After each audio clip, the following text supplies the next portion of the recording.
കരങ്ങൾ ഉയർത്തി ആരാധിക്കാം, നമുക്ക് ആരാധിക്കാം, മാലാഖമാരും ആരാധിക്കാം, ആരാധിക്കാം, നമുക്ക് ആരാധിക്കാം, ആത്മാവിൻ ശക്തിയോടെ ആരാധിക്കാം. സ്തുതിക്കട്ടെ. ഹല്ലേലൂയ, ഹല്ലേലൂയ. ആദ്യ സഭവാളിൻ മുൻപിൽ ധീരതയോടെ ഹല്ലേലൂയ ഗീതം പാടി ആരാധിച്ചപ്പോൾ, ആദ്യ സഭവാളിൻ മുൻപിൽ ധീരതയോടെ ഹല്ലേലൂയ ഗീതം പാടി ആരാധിച്ചപ്പോൾ, കഷ്ടതയിൽ ദൈവജനം രക്തം ചിന്തി ആരാധിച്ചപ്പോൾ, കഷ്ടതയിൽ ഞങ്ങളങ്ങേ ആരാധിക്കുന്നു, ദൈവജനം രക്തം ചിന്തി ആരാധിച്ചപ്പോൾ, കഷ്ടതയിൽ ഞങ്ങളങ്ങേ ആരാധിക്കുന്നു. ഉയർത്തി ആരാധിക്കാം, നമുക്ക് ആരാധിക്കാം, മാലാഖമാരും ആരാധിക്കാം, ആരാധിക്കാം, നമുക്ക് ആരാധിക്കാം, ആത്മാവിൻ ശക്തിയോടെ ആരാധിക്കാം. സ്തുതിക്കട്ടെ. ഹല്ലേലൂയ, ഹല്ലേലൂയ, ഈശോയെ ആരാധന, ആരാധന. ഓരോരുത്തർക്കും ഓരോ വ്യത്യസ്തമായ ജീവിത ചുറ്റുപാടുകളാണുള്ളത്. ഒന്ന് ചെറുത് ഒന്ന് വലുത് എന്ന് പറയാൻ പറ്റത്തില്ല. അവരവർക്ക് അവരവരുടെ പ്രശ്നങ്ങൾ വലുതാണ്. അങ്ങനെ പ്രശ്നങ്ങൾ വലുതാണോ ചെറുതാണോ എന്ന് അടിസ്ഥാനപ്പെടുത്തിയിരിക്കുന്നത് നമ്മളുടെ കഴിവുകേടും അനുസരിച്ചാണ്. അപ്പം നമ്മുടെ ലക്ഷ്യം പ്രശ്നങ്ങളെക്കാൾ ഉപരി കഴിവ് വർദ്ധിപ്പിക്കുക എന്നുള്ളതാണ്.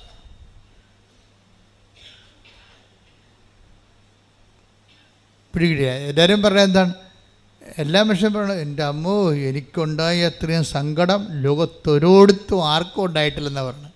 എല്ലാവരും പറയുക, കാര്യം എനിക്കുണ്ടായ അത്രയും വിഷമം ലോകത്ത് ആർക്കും ഉണ്ടായിട്ടില്ല, അങ്ങനെ എല്ലാവരും പറയും.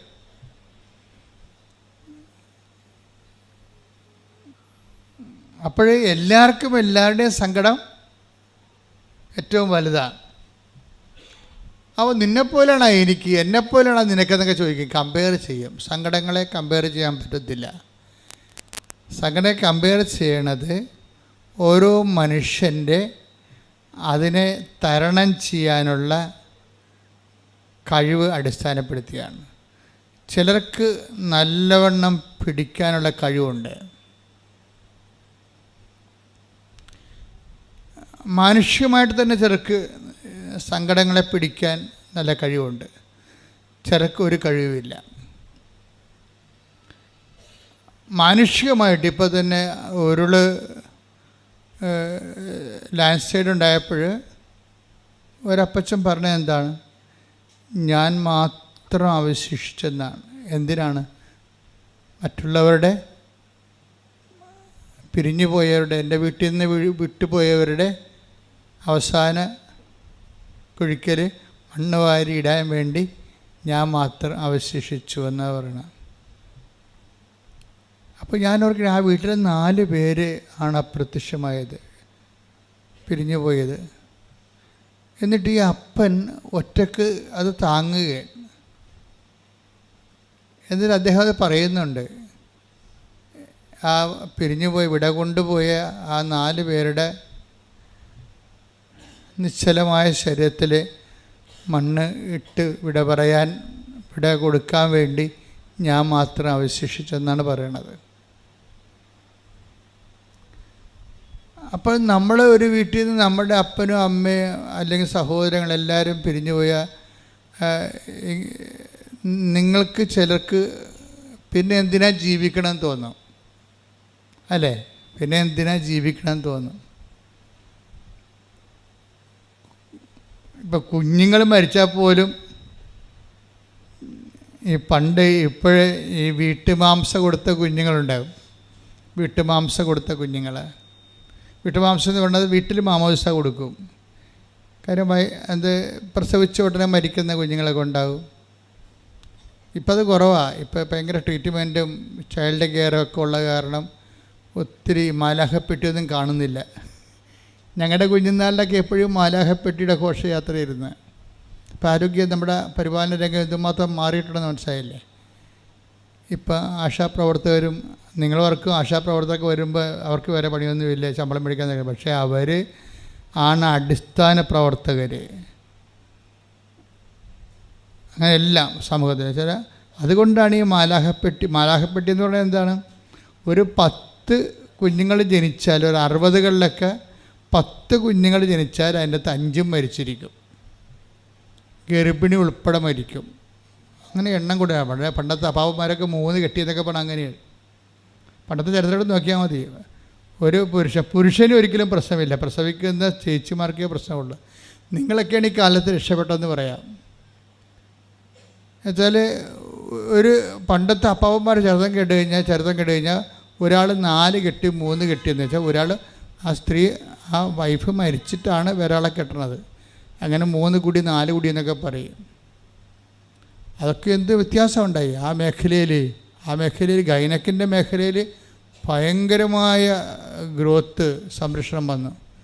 ആ മെഡിക്കൽ സെറ്റപ്പ്, അവിടെ പ്രവർത്തിക്കുന്നവർ, നഴ്സുമാർ, ഡോക്ടർമാർ, അവരെല്ലാവരെയും സമർപ്പിച്ചുകൊണ്ട് ശ്രദ്ധിക്കട്ടെ. ഹല്ലേലൂയ. അപ്പം ഞാൻ പെട്ടെന്ന് മരിച്ചിട്ടുള്ള, പ്രസവിച്ച് മരിച്ച കുഞ്ഞുങ്ങളുടെ കുറേ പിണമെടുത്തിട്ടുണ്ട് ആദ്യകാലങ്ങളിൽ. ഇപ്പം കുറവാണെന്നേ ഉള്ളൂ ആദ്യകാലങ്ങളിൽ.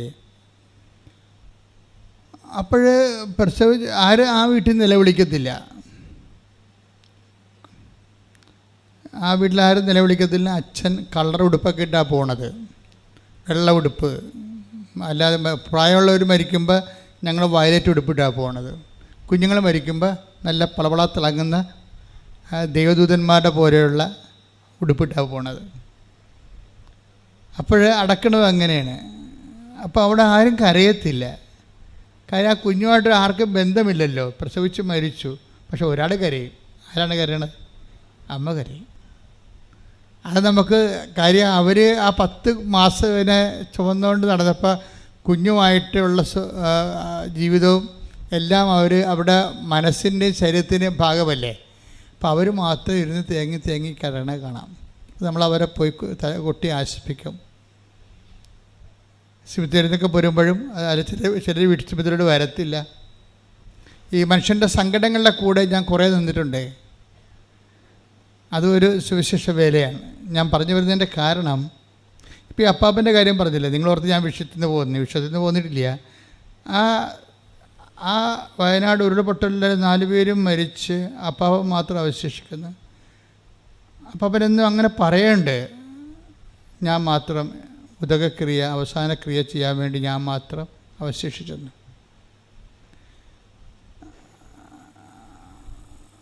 അപ്പോൾ അത് അപ്പാപ്പന് നല്ല പവറാണ് ശരിക്കും. ഈ സങ്കടങ്ങളെ, കുറേ സങ്കടം അനുഭവിച്ച ആളായിരിക്കും പണ്ടേ, ജീവിതത്തിൽ തീയിലൂടെ വന്ന ആളായിരിക്കും. അതുകൊണ്ടാണ് ഈ വെയിലത്ത് വാടാതെ അങ്ങനെ നിൽക്കണത്. അപ്പം അങ്ങനെ മനുഷ്യർ നിൽക്കും. തീയിലൂടെ വന്നവർ വെയിലത്ത് വാടാതെ അങ്ങനെ നിൽക്കും. പക്ഷേ ക്രിസ്ത്യാനിറ്റിയിൽ വരുമ്പോൾ വ്യത്യാസം വരും.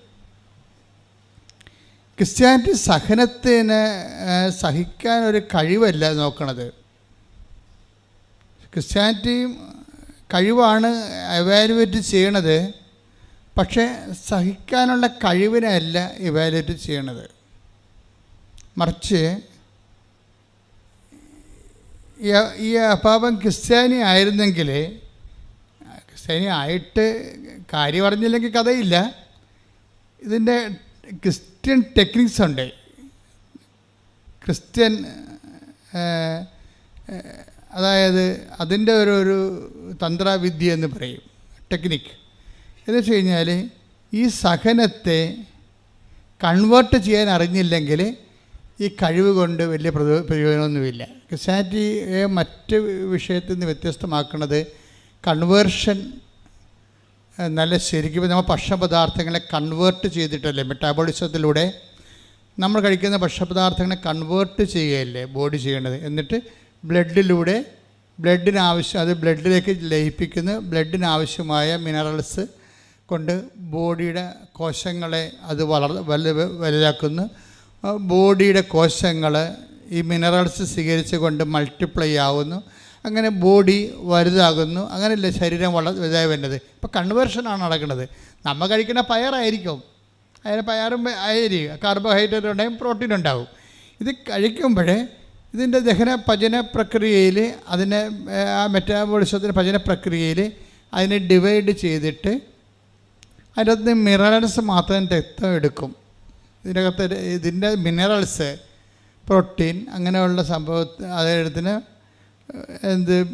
പൊട്ടാസ്യം, ഫോസ്ഫേറ്റ് എല്ലാം രക്തമെടുത്തിട്ട് ഈ ഫോസ്ഫേറ്റും അതുപോലെ തന്നെ പൊട്ടാസ്യവും ഒക്കെ ആവശ്യമായ ശരീരത്തിൻ്റെ വ്യത്യസ്തങ്ങളായ കോശങ്ങളുണ്ട്. കണ്ണിൻ്റെ കോശം വേറെയാണ്, ചെവിയുടെ കോശം വേറെയാണ്. അപ്പോൾ ഇതിൻ്റെ ആ കോശങ്ങളിലേക്ക് കറസ്പോണ്ടിങ് കോശങ്ങളിലേക്ക് സെൻഡ് ചെയ്യും, എന്നിട്ട് അത് അക്സെപ്റ്റ് ചെയ്യും. അപ്പോൾ കൈയുടെ കോശങ്ങൾക്ക് ആവശ്യമുള്ളത് കാതിന് ആവശ്യം ഉണ്ടാകത്തില്ല. അപ്പം അതുകൊണ്ടാണ് ഏതെങ്കിലും വൈറ്റാമിൻ ഡെഫിഷ്യൻസി എന്ന് പറഞ്ഞാൽ അവർ പറയും, എന്നിട്ട് അതിനൊരു സപ്ലിമെൻ്റൊക്കെ തരും, ബാലൻസ് ചെയ്യാൻ വേണ്ടി തരണതാണ്. വിറ്റാമിൻ ഗുളിക എന്നൊക്കെ നമ്മൾ പറയത്തില്ലേ, അത് നോക്കിയിട്ട് ചെയ്യണതാണ് അവർ. എവിടെയെങ്കിലും കുറവുണ്ടെങ്കിൽ ബാലൻസ് ചെയ്യാൻ വേണ്ടിയാണ് മെഡിസിൻ അങ്ങനെ ചെയ്യണത്. ഇതുപോലെ തന്നെയാണ് നമ്മളുടെ ഒരു സ്പിരിച്വൽ മെക്കാനിസം, ഒരു മെറ്റാബോളിസം ഉണ്ട്. അത് ആധ്യാത്മികമായ പചന പ്രക്രിയ. അത് പലപ്പോഴും വരണത് നമ്മുടെ അനുഭവങ്ങളായിരിക്കും. അനുഭവങ്ങളാണ് ആത്മാവിൻ്റെ ആഹാരം എന്ന് പറയണത്. അനുഭവങ്ങൾ ചിലപ്പോൾ നല്ല അനുഭവങ്ങളായിരിക്കും, ചിലപ്പോൾ സന്തോഷ അനുഭവങ്ങളായിരിക്കും, ചിലപ്പോൾ സങ്കട അനുഭവങ്ങളായിരിക്കും. അനുഭവങ്ങളെ എങ്ങനെ ഒരു പചന പ്രക്രിയയ്ക്ക് വിധേയമാക്കുന്നു എന്നുള്ളത് ക്രിസ്ത്യൻ ആധ്യാത്മിക ശാസ്ത്രം അന്വേഷിക്കേണ്ട ഒരു വിഷയമാണ്. അനുഭവങ്ങൾ, ഇപ്പോൾ നല്ല അനുഭവങ്ങൾ, പരീക്ഷ ജയിച്ചു, ആ പരീക്ഷ ജയിച്ചത് അപ്പോൾ നമുക്ക് എന്താ ഉണ്ടാകുന്നത്? ബേസിക് എന്താണ്? സന്തോഷം അല്ലേ? അല്ലെങ്കിൽ നമ്മൾ ആഗ്രഹിച്ച ഒരു വിസ കിട്ടി, സന്തോഷം. അല്ലെങ്കിൽ ആവശ്യപ്പെട്ട ഒരു നമ്മൾ ആഗ്രഹിച്ച ജീവിത പങ്കാളിയെ കിട്ടി, നമുക്കുണ്ടാകുന്ന വികാരം എന്താണ്? സന്തോഷം. ഈ സന്തോഷത്തിനെ എങ്ങനെ കൺവേർട്ട് ചെയ്യാം? സന്തോഷം ബേസിക്കായിട്ട് വെറുതെ സന്തോഷമായിട്ട് തന്നെ ഇരുന്നാൽ ചോറായിട്ട് തന്നെ ഇരിക്കും, സാമ്പാർ തന്നെ ഇരിക്കും. വയറ്റിൽ കിടന്നു കഴിഞ്ഞാൽ ദഹിക്കാതെ അജീർണം വെക്കും, അല്ലേ? അജീർണം വരും. ദഹിക്കാത്ത ഭക്ഷണം അജീർണം വരും. ഇതുപോലെ ദഹിക്കാത്ത സന്തോഷമുണ്ട്. അതായത് അനാവശ്യമായ സ്ഥലത്തേക്ക് ചെല്ലണ വികാരങ്ങൾ, ആവശ്യ സ്ഥലങ്ങളിലേക്ക് ചെല്ലണ വികാരമുണ്ട്. ഇപ്പോൾ ഈ ദിവസങ്ങളിൽ ഒരു സാക്ഷ്യം ഉണ്ടായത് ജോസ്മി ഷിബുവിൻ്റെ വിഷയം എന്ന് പറയുന്നത്, അവൾക്ക് 2 കിഡ്നിക്കും പ്രോബ്ലമാണ്. 2 കിഡ്നിയുടെ പ്രോബ്ലം കിഡ്നിയുടെ തനത് പ്രശ്നങ്ങളല്ല, മറിച്ച് യൂറിനറി ബ്ലാഡറിൻ്റെ പ്രോബ്ലമാണ്, മൂത്രസഞ്ചിയുടെ പ്രശ്നമാണ്. മൂത്രസഞ്ചിയുടെ ബലം, അതിനൊരു പിടിച്ചെടുത്താനുള്ള ബലം കുറഞ്ഞു പോകുന്നു. ബലം കുറഞ്ഞു കഴിഞ്ഞാൽ അതിനൊരു റബ്ബർ പോലെ ഒരു ഇലാസ്റ്റിസിറ്റി ഉണ്ട് അതിന്. അപ്പോൾ അതിനകത്ത് നിൽക്കണത്. അപ്പോൾ അതുകൊണ്ട് അതിൻ്റെ ഒരു പവർ കുറഞ്ഞ് പോയിട്ട് അതിങ്ങനെ ഒരു ബ്ലഡി ലുക്കായി, രക്തത്തിൻ്റെ ഒരു ലുക്കായി. നമ്മൾ ചുവപ്പ് ബലൂൺ വീർപ്പിച്ച് കിട്ടാൽ എങ്ങനെ ഇരിക്കും അതുപോലെയായി. അപ്പോൾ ഇത് ഭയങ്കര സീരിയസ് വിഷയമായപ്പോൾ ഇത് സ്കാനിങ് റിപ്പോർട്ടൊക്കെ ടെസ്റ്റൊക്കെ ചെയ്തപ്പോൾ മനസ്സിലായത്, ഈ 2 കിഡ്നിയുടെ നിന്ന് നമ്മളുടെ ഈ ബ്ലാഡറിലേക്ക് പോകുന്ന ആ മൂത്രനാളി ബ്ലോക്കായിരിക്കുകയാണ്. ബ്ലോക്കാകുമ്പോൾ മൂത്രനാളിലേക്ക് കിഡ്നിയിൽ നിന്ന് പോണത്, അരിച്ച് പോണത്, അതിന് പകരത്ത് റിട്ടേൺ അടിച്ചിട്ട് മറ്റേ വലത് കിഡ്നിയിലേക്ക് അത് പോകും. ആ മൂത്രം വലത് കിഡ്നിയിലേക്ക് കയറിപ്പോവും. ഇത് ഇൻഫെക്ഷൻ ഉണ്ടാക്കിയിട്ട് എല്ലായിടത്തും പ്രോബ്ലം. അവസാനം ഇവരുടെ കിഡ്നി ഒരെണ്ണം മുറിച്ച് മാറ്റേണ്ടി വന്നു. അത്രയും സീരിയസ് ആയ വിഷയം. ഒരു കിഡ്നി മുറിച്ച് മാറ്റി. അപ്പോൾ അതിൻ്റെ ആ ബ്ലോക്കും എല്ലാം ഉൾപ്പെടെയുള്ള നാളുകളാണ് മുറിച്ച് മാറ്റിയിരിക്കുന്നത്. അപ്പോൾ കുറച്ച് കഴിഞ്ഞപ്പോൾ കുറച്ചിങ്ങനെ പോയി. അവൾ 3-4 ദിവസം ആശുപത്രി കിടന്ന് ഭയങ്കര വേദനയൊക്കെ അനുഭവിച്ച് സങ്കടപ്പെട്ടൊക്കെയാണ് ഇത് തീർത്തത് ഒരു കണക്ക്. എന്തായാലും ഇപ്പോഴും കിഡ്നിയില്ല, നാളിയും ഇല്ലാത്ത രീതിയിൽ നിൽക്കുക.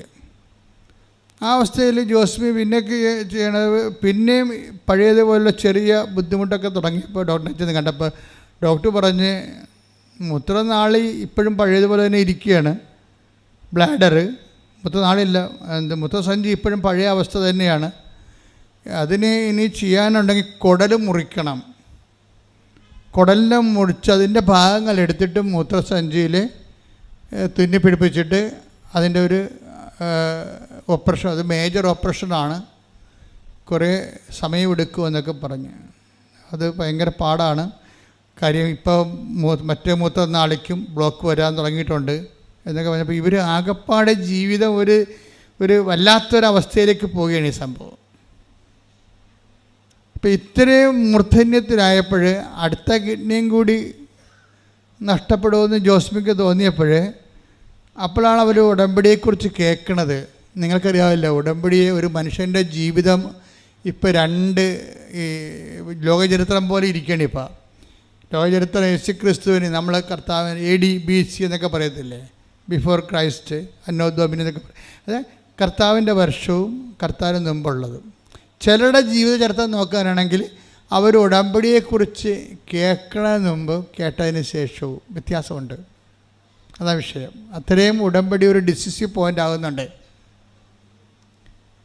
ഉടമ്പടി ചിലരുടെ ജീവിതത്തിൽ അവിടെ സാക്ഷ്യം വെക്കുക മനസ്സിലാവും. ഉടമ്പടി എൻ്റെ ജീവിതം ഉടമ്പടിക്ക് മുമ്പും ഉടമ്പടിക്ക് ശേഷവും. നിങ്ങൾ തന്നെ നിങ്ങളുടെ ജീവിതം ഒന്ന് പരിശോധിച്ചാൽ മനസ്സിലാവും. നിങ്ങളത് ഐഡൻറ്റിഫൈ ചെയ്ത് അതിനൊന്ന് മനസ്സിലാക്കാൻ വേണ്ടി ഒന്ന് ചാർട്ട് ചെയ്ത് കഴിഞ്ഞാൽ മനസ്സിലാകും എൻ്റെ ജീവിതം ഉടമ്പടിക്ക് മുമ്പും ഉടമ്പടിക്ക് ശേഷവും. 2ആയിട്ട് തിരിക്കാം.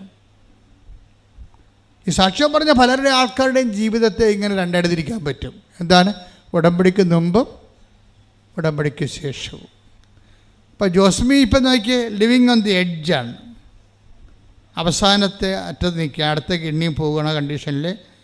അല്ലെങ്കിൽ പിന്നെ കുടലും മുറിച്ചിട്ട് അതിൻ്റെ കഷ്ണം എടുത്തിട്ട് രണ്ടാമത് മൂത്രസഞ്ചി നിർമ്മിക്കണം. ഓഹോ, ഭയങ്കരമാണത് ശരിക്കും പറഞ്ഞാൽ.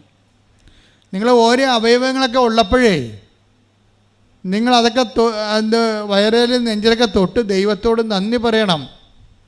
ആരോഗ്യമായിരിക്കുമ്പോൾ അതിനത് കേടാകാൻ വേണ്ടി നന്ദി പറയാൻ പ്രാർത്ഥിക്കാൻ കാത്തിരിക്കരുത്. ആധ്യാത്മികത എന്ന് പറഞ്ഞ ഒരു നിലപാടാണ്. നിങ്ങളുടെ ഓരോ വിഷയത്തെക്കുറിച്ചുള്ള ദൈവത്തിൻ്റെ മുമ്പിലുള്ള നിങ്ങളുടെ കാഴ്ചപ്പാടുകളുടെ ആകത്തുകയ്ക്കാണ് ആധ്യാത്മികത എന്ന് പറയുന്നത്. ഇപ്പം നല്ലപ്പം ഇരിക്കുമ്പോൾ തന്നെ നിങ്ങളിതെല്ലാം സമർപ്പിക്കണം. കണ്ണിന് കാഴ്ച കാണാമല്ലോ, സമർപ്പിക്കണം. ഇപ്പോൾ ഇന്നലെ ഞാനൊരു കുഞ്ഞിനെ പ്രാർത്ഥിച്ചത് 2 കണ്ണിൻ്റെയും കാഴ്ച മങ്ങിക്കൊണ്ടിരിക്കുകയാണ്. ഞാൻ കുഞ്ഞിനെ നോക്കിയപ്പോൾ കുഞ്ഞിന് ഒരു 6 വയസ്സേ ഉള്ളൂ. 6 വയസ്സായപ്പോൾ തന്നെ 2 കണ്ണുകളുടെയും കാഴ്ചകൾ മങ്ങാൻ തുടങ്ങി. എനിക്ക് ശരിക്കും പറഞ്ഞാൽ സങ്കടം തോന്നി. ശരിക്കും പറഞ്ഞു, ഞാൻ പറഞ്ഞ കർത്താവേ, അത് ജീവിക്കാൻ തുടങ്ങിയതേ ഉള്ളൂ. ഈ കാഴ്ച 2 ഓപ്ഷനാണ് ഞാൻ കർത്താവിനെ കൊടുത്തത്. ഒന്നെങ്കിൽ മാതാവിൻ്റെ പ്രത്യക്ഷീകരണം ഓർത്തുകൊണ്ട് നീ ഈ കുഞ്ഞിനെ ഈ സ്റ്റാറ്റസിൽ കീപ്പ് ചെയ്യണം, അല്ലെങ്കിൽ ഇതിനെ പൂർണ്ണമായ കാഴ്ച കൊടുക്കണം. നമ്മളെപ്പോഴും നമ്മൾ ശ്രദ്ധിക്കേണ്ടത് നമ്മുടെ സാധാരണ പ്രാർത്ഥനകളും ഉടമ്പടി പ്രാർത്ഥനയും തമ്മിൽ ഒത്തിരി വ്യത്യാസമുണ്ട്. ഇന്നലെ ഒരു സർക്കാരിൻ്റെ ഒരു ഹൈ ഓഫീസർ ഇവിടെ വന്നിട്ടുണ്ടായിരുന്നു. അവരൊരു പുതിയ ഓഫീസ് എടുക്കാൻ പോകുന്നു, സർക്കാർ അവർക്ക് കൊടുക്കാൻ പോകുന്നു, അതിനുവേണ്ടി പ്രാർത്ഥിക്കാൻ വേണ്ടി. അപ്പോൾ ഞാൻ അവരോട് പ്രേയറിൻ്റെ എഫിക്കസിയെക്കുറിച്ച് ഭക്ഷണം കഴിക്കുന്ന സമയത്ത് പ്രാർത്ഥനയുടെ എഫിക്കസിയെക്കുറിച്ച് പറഞ്ഞു. കാര്യക്ഷമതയുള്ള പ്രാർത്ഥനയും കാര്യക്ഷമതയില്ലാത്ത ആൾക്കാർ വാരിക്കെട്ടിക്കോരി കുറേ പ്രാർത്ഥിക്കത്തില്ല, ഒരു കഥയുണ്ടാകത്തില്ല. പക്ഷേ കാര്യക്ഷമതയുള്ള പ്രാർത്ഥനയിൽ സംബന്ധിച്ചിടത്തോളം കണ്ടൻറ്റ് ഓഫ് ഗോഡ് കൂടുതലായിരിക്കും. അതെപ്പോഴും നിങ്ങൾ ബുദ്ധിപരമായിട്ട്, പ്രാർത്ഥന ഒരു ഇൻ്റലക്ച്വൽ ബിസിനസ്സാണ്. Prayer is an intellectual business, അല്ലാതെ ഒരു ഇമോഷണൽ ബിസിനസ് അല്ലത്.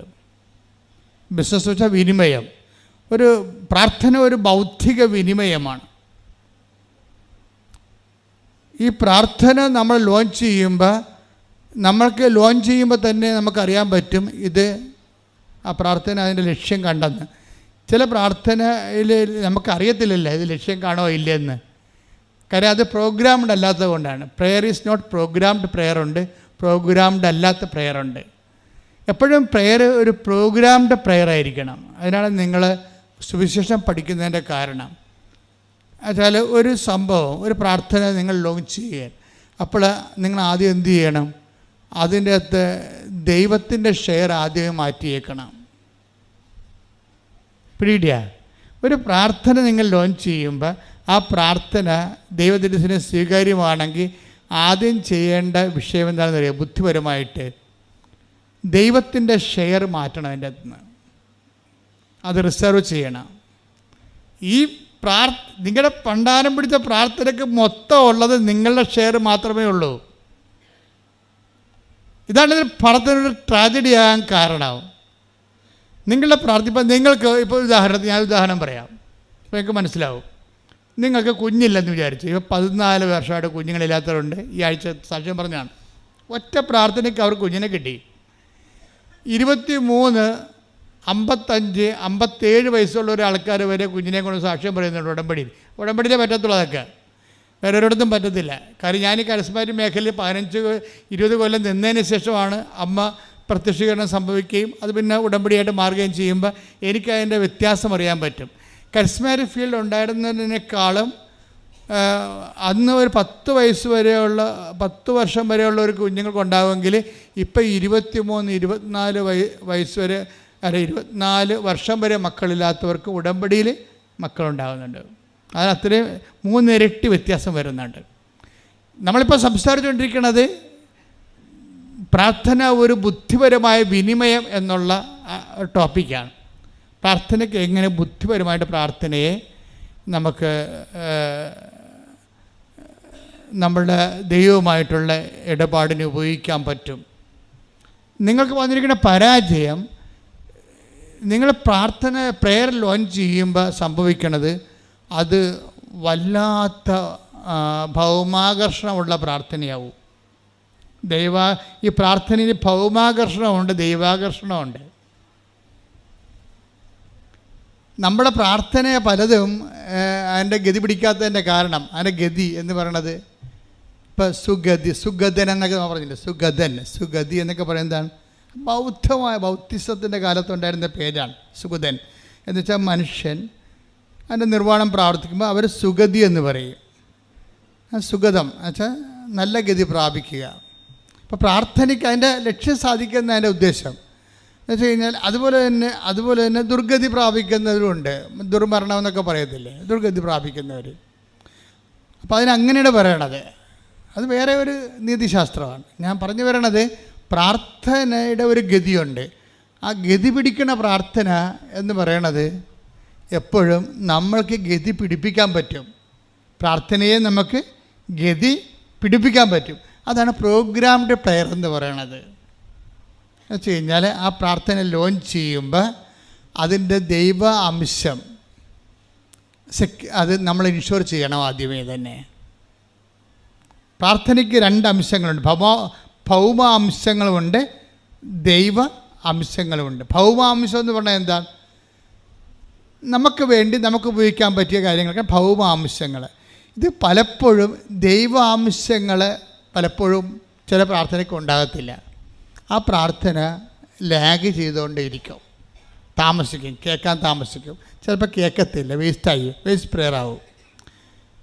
അതിന് ചെയ്യേണ്ട കാര്യം എന്ന് വെച്ച് കഴിഞ്ഞാൽ ഈ ആദ്യം ചെയ്യേണ്ടത് ഒരു പ്രാർത്ഥന നമ്മൾ പ്രിപ്പയർ ചെയ്ത് ലോഞ്ചിങ് സിറ്റുവേഷനിൽ വന്നു കഴിഞ്ഞാൽ ഉടനെ നമ്മളതിൻ്റെ ഭൗമ അംശങ്ങളൊക്കെ പകുതിയോളം കുറച്ചിട്ട് ദൈവാംശം വെക്കണം അതിൻ്റെ അകത്ത്. അപ്പം നിങ്ങൾക്കത് ചിലക്കത് ഞാൻ പറയണ മനസ്സിലാകണില്ല, എനിക്കറിയാം. അവർക്ക് നിങ്ങൾ നോക്കുമ്പോൾ എനിക്കറിയാൻ പറ്റും മനസ്സിലാകണില്ലെന്ന്. അത് ഉദാഹരണം, ഒരു കുഞ്ഞിനെ വേണം നമുക്ക്. 15 വർഷമായി മക്കളില്ല, ഒരു കുഞ്ഞിനെ വേണം. അപ്പോൾ കുഞ്ഞിനെ വേണമെന്ന് പറയുമ്പോൾ അപ്പോഴീ കുഞ്ഞ് ജനിച്ചാൽ ആദ്യം ദൈവത്തിന് എന്താണ് പ്രയോജനം എന്നുള്ളതാണ് ദൈവാംശം അതിൻ്റെ അകത്ത്. നിങ്ങൾക്ക് മാത്രം ഞങ്ങൾ കർത്താവേ ഞങ്ങൾ മരിക്കാൻ നേരത്ത് ഞങ്ങൾ ആരെങ്കിലും നോക്കണ്ടേന്ന് മലയാളീസ് അങ്ങനെയല്ലേ പറയത്തുള്ളൂ. മലയാളീസ് കുഞ്ഞിനൊക്കെ ജനിപ്പിച്ചിരിക്കണത് എന്താണ്? ചകാൻ നേരത്തെ വല്ലൊരു കഞ്ഞി വെച്ച് തരേണ്ടതെന്ന് പറഞ്ഞല്ലേ കുഞ്ഞിനൊക്കെ ജനിപ്പിച്ചിരിക്കണത്. ഇപ്പം എല്ലാവരും പോയില്ല രാജ്യം വിട്ട്. അപ്പം ഇനി ആ അഭ്യാസം നടക്കത്തില്ല. അങ്ങനെ കുഞ്ഞുങ്ങളെ വെച്ചൊരു അജണ്ട വെക്കാനും പറ്റത്തില്ല ഇപ്പം. കാര്യം എന്താണ്? അവർ മുട്ടയും പിരിയുമ്പോൾ തന്നെ അവർ വിസയും മേടിച്ച് നടുവിടാൻ പോയി. പിന്നെ ആര് നോക്കാനാണ്? നമ്മളെ നോക്കണമെങ്കിൽ വല്ല ബംഗാളികളും വരേണ്ടി വരും. അപ്പം അതിവിടെ ഞാൻ പറഞ്ഞു വരുന്നതിന് കാരണം, ഒരു കുഞ്ഞ് ജനിക്കുമ്പോൾ തന്നെ ചില ആൾക്കാർ ദൈവത്തിനറിയാം ഈ കുഞ്ഞിനെ ഇവർക്ക് കൊടുത്തു കഴിഞ്ഞാൽ ഉള്ള കുർബാന കൂടി പോകും ദൈവത്തിനറിയാം. നിൻ്റെ സ്വഭാവം അനുസരിച്ചാണേ ഈ പ്രാർത്ഥന അങ്ങോട്ട് ദൈവത്തിൻ്റെ അടുത്ത് ചെല്ലുമ്പോൾ തന്നെ ദൈവം ഇതിനെ സ്കാൻ ചെയ്യും. സ്കാൻ ചെയ്യുമ്പോൾ ഇവർക്ക് കുഞ്ഞിനെ കൊടുത്താലുള്ള കാലം ദൈവത്തിന് അറിയാൻ പറ്റും. എന്താണ്? ഇവിടെ പിന്നെ 5 കൊല്ലം പള്ളിക്ക് കയറത്തില്ല. കൊച്ചിനെ ദൈവമായിട്ട് ആരാധിക്കും. കാരണം താമസിച്ച് കിട്ടിയ സാധനമല്ലേ. ഒത്തിരി താമസിച്ചല്ലേ സാധനം കിട്ടിയത്. ഇപ്പോൾ താഴെ വെച്ചാൽ പേനരിക്കും, മുകളിൽ വെച്ചാൽ അത് താഴെ വെച്ചാൽ ഉറുമ്പരിക്കും, മുകളിൽ വെച്ചാൽ പേനരിക്കും എന്ന് പറഞ്ഞുകൊണ്ട് സ്വന്തം അമ്മായിയമ്മനെ കൊണ്ടുപോയി നോക്കിക്കത്തില്ല കുഞ്ഞിനെ. തള്ള നോക്കിയാൽ കുഞ്ഞിനെ കണ്ണിക്കേട് വരുമെന്ന് പറയും. പോരെ സമ്മതം നോക്കിയേ. പണ്ട് ഈ അമ്മായിയമ്മയും മരുമോളും തമ്മിലൊരു ഇഷ്യൂ ഒന്നും ഉണ്ടായില്ലേ. ഇപ്പോൾ കുഞ്ഞ് ജനിച്ച് കഴിഞ്ഞപ്പോൾ ഇവിടെ കുഞ്ഞിൻ്റെ അടുത്ത് തന്നെ ഇങ്ങനെ പാമ്പിൻ്റെ അടുത്ത് മുട്ടയെടുത്ത് പാമ്പിരിക്കണവർ ഇരിക്കുകയാണ്. ഒരാരെക്കൊണ്ടും തൊടിയിക്കത്തില്ല, ആരെക്കൊണ്ടും ഇടിപ്പിക്കത്തില്ല, പിന്നെ പുറത്ത് വിടത്തില്ല. കുഞ്ഞ് വലുതായ തന്നെ പുറത്ത് പോയാൽ പറയും പിന്നെ പുറത്തേക്ക് പോരത്തെ കുഞ്ഞ് പുറത്ത് പോരടാ, എല്ലാം ചീത്ത പിള്ളേരാണ്, കൊള്ളാത്ത പിള്ളേരാണെന്ന് നാട്ടിൽ പറ്റാത്ത ചരക്ക് അടിസ്ഥാനത്ത് വളർത്തിയെടുക്കും. പല അണ്ണന്മാരും നാട് വിട്ട് പോയിരിക്കണം. എന്താണെന്നറിയാമോ? നിങ്ങൾ വളർത്തിയതിൻ്റെ പേരിൽ നാട്ടിൽ പറ്റാത്ത ചരക്കായിട്ട് മാറി. എല്ലാവരും ഞാൻ കുറ്റം പറയണില്ല. പല ആൾക്കാർക്ക് നാട്ടുകാരുടെ പുച്ഛമാണ്. വളർന്നു വന്നിരിക്കുന്നത് ഞാനീ ജനങ്ങളുടെ കൂടെ കഴിക്കല്ലേ. വളർന്നു വരിക്കുന്ന പല പെങ്കൊച്ചുങ്ങൾക്കും ആൺകൊച്ചുങ്ങൾക്കും നാട്ടുകാരുടെ പുച്ഛം, അയൽക്കാരോട്. എന്താ കാര്യം? ഈ അമ്മത്തള്ള പറഞ്ഞു കൊടുത്തിട്ടുണ്ട് നാട്ടുകാർ കൊള്ളത്തില്ല, അയൽവാസികൾ കൊള്ളത്തില്ല. ഇവരാണ് കൊള്ളാത്തത്. ഇവർക്ക് പുറത്താക്കാൻ പറ്റാത്ത രീതിയിലുള്ള ഇൻട്രോവേർട്ടായിട്ടിരിക്കുകയാണ്. എന്നിട്ട് ഇവരാ ജനവുമായിട്ടൊരു ബന്ധവുമില്ല. അവിടെ കൊച്ചിനെ കൊണ്ടൊരു ബന്ധം ഉണ്ടാക്കിയതില്ല ജനവുമായിട്ട്. എന്നിട്ട് ഇതിനെ പൊതിഞ്ഞ് കെട്ടി അവസാനം വേണമെങ്കിൽ കൊച്ചിനെ കെട്ടിക്കഴിഞ്ഞാൽ ഭർത്താവിനെ ഉപേക്ഷിക്കുന്ന കുറേ ഭണ്ഡാരങ്ങൾ വേറെ ഉണ്ട്. അപ്പോൾ ദൈവത്തിനറിയാം ഇത് ഡൈവേഴ്സിലോട്ടാണ് പോകണമെന്ന്. നമ്മുടെ ഡൈവേഴ്സ് ചരിത്രം മാത്രം ദൈവം ഒന്ന് സ്കാൻ ചെയ്ത് നോക്കിക്കഴിഞ്ഞാൽ പല ഡൈവേഴ്സും നടന്നിരിക്കണത് അല്ലെങ്കിൽ നടക്കാൻ പോണതും അല്ലെങ്കിൽ മനസ്സിരിപ്പും ഒരു കുഞ്ഞിനെ കിട്ടട്ടെ എന്നിട്ട് വേണം ഈ നാട്ടിൽ നിന്ന് കൊച്ചിനെ കൊണ്ട് പോകാൻ. അവളുടെ വീട്ടിൽ പോയി അവളുടെ അമ്മയുടെ കൂടെ താമസിക്കും കൊച്ചിനെ കൊണ്ട്. കൊച്ചിനെ കിട്ടാത്തത് കൊണ്ട് മാത്രം അവൾ ഇതിനകത്ത് നിൽക്കുന്നവരുണ്ട്. ഈ ഉടമ്പടി ഇടുമ്പോൾ ദൈവത്തിന് അറിയാൻ പറ്റും. ഓടതമ്മാവ ആളറിയാം. എന്താ കാര്യം? ഇപ്പോൾ ഉടമ്പടി ഇട്ടിട്ട് ആ കൊച്ചിനെ കീഴിലെന്ന് പറഞ്ഞ് കൊച്ചിനെ ഉടമ്പടി ഇട്ടിട്ട് കല്യാണം കഴിച്ച് നാട്ടുകാരെ കാണിച്ച് പിന്നെ ഒരു കൊച്ചിനെയും കൂടി കെട്ടിക്കഴിഞ്ഞാൽ പിന്നെ നാട്ടുകാരുടെ വായ അടക്കാൻ പറ്റുമല്ല. അല്ലെങ്കിൽ ആൾക്കാർ പുറകെ നടന്ന് ഒന്നുമില്ലേ എന്നൊക്കെ പറഞ്ഞുകൊണ്ട് പുറകെ നടന്ന് മനുഷ്യൻ തലവേദനയാണ്. അപ്പം നമ്മളെ പ്രസവിച്ചിട്ട് അവർക്കൊന്നും ഇല്ലേ. എന്നാലും നാട്ടിൽ കാണുമ്പോൾ നമുക്ക് ഗുഡ് മോർണിംഗ് എന്ന് പറയാൻ പറ്റത്തില്ല. സായിപ്പാണെ കാണുമ്പോൾ ഗുഡ് മോർണിംഗ് പറയും. മലയാളിക്ക് ഗുഡ് മോർണിംഗ് എന്നും പറയാനില്ലാത്തത് കൊണ്ട് ഇപ്പം ഗർഭിണിയെ കണ്ടുമ്പോൾ എന്നാണ് ഡേറ്റ് എന്ന് ചോദിക്കും പ്രസവിക്കണം. പിന്നെ ഇവർക്ക് വല്ല അറിഞ്ഞിട്ട് വല്ല കാര്യമുണ്ടോ? അത് അല്ല, ഇനി കല്യാണം കഴിച്ചിട്ട് 4-5 മാസം വരെ കാണുമ്പോൾ ഗുഡ് മോർണിംഗ് പറയാൻ പറ്റും. നമുക്ക് ഗുഡ് മോർണിംഗ് പറയാൻ അറിയാം. ഒന്നും ആയില്ലെന്ന് ചോദിക്കും. മലയാളിയുടെ അവസ്ഥ ഇതാണ്. ഇവർക്ക് ഒരു കാര്യമില്ല, നമുക്കറിയാം ഇതൊക്കെ അറിഞ്ഞിട്ട്. ആയില്ലെങ്കിൽ അവൾക്ക് അത്രയും സന്തോഷമാണ്. അവളുടെ കയ്യിരിപ്പാണ്, ഒന്നും ആയില്ലെന്ന് പറയും. ഈ പാർട്ടി വന്ന് ഉടമ്പടി എടുത്തിട്ടുണ്ട്. മനസ്സിലായില്ലേ? ഇതാണ് മനസ്സിലിരിപ്പെന്ന് പറയുന്ന സാധനം. അതായത് നമ്മളോട് സന്തോഷത്തോടെ ചോദിക്കും ഒന്നും ആയില്ലേ എന്ന് ചോദിക്കും. മക്കളായില്ല. അപ്പോൾ അവർക്ക് വേണ്ട നമുക്ക് മക്കളില്ലെങ്കിൽ അവർ പോയി ആറ്റി ചാടുന്ന സങ്കടത്തിലാണ് നമ്മളോട് ചോദിക്കണത്. ആയില്ലെന്ന് പറഞ്ഞാൽ അപ്പുറത്ത് ചെന്ന് അവൾ പറയും കയ്യിരിപ്പ് കൊണ്ടാണേ ഒന്നും ആയില്ലെന്ന് പറയും. അപ്പം അത് ഈ ഒരു മാനസികമായ അശുദ്ധിയില്ലേ, ഈ അശുദ്ധിയും ഉടമ്പടിയും തമ്മിൽ കുറേ ബന്ധമുണ്ട്. ഇപ്പം ബൈബിൾ എന്താ പറയണത്? കഴിയുന്നത്ര എല്ലാവരോടും സമാധാനത്തോടെ വർത്തിക്കുവിൻ. Take the word of God. നമ്മൾ റോമ 12:18 എടുത്തേ. റോമ 12:18. റോമ 12:18.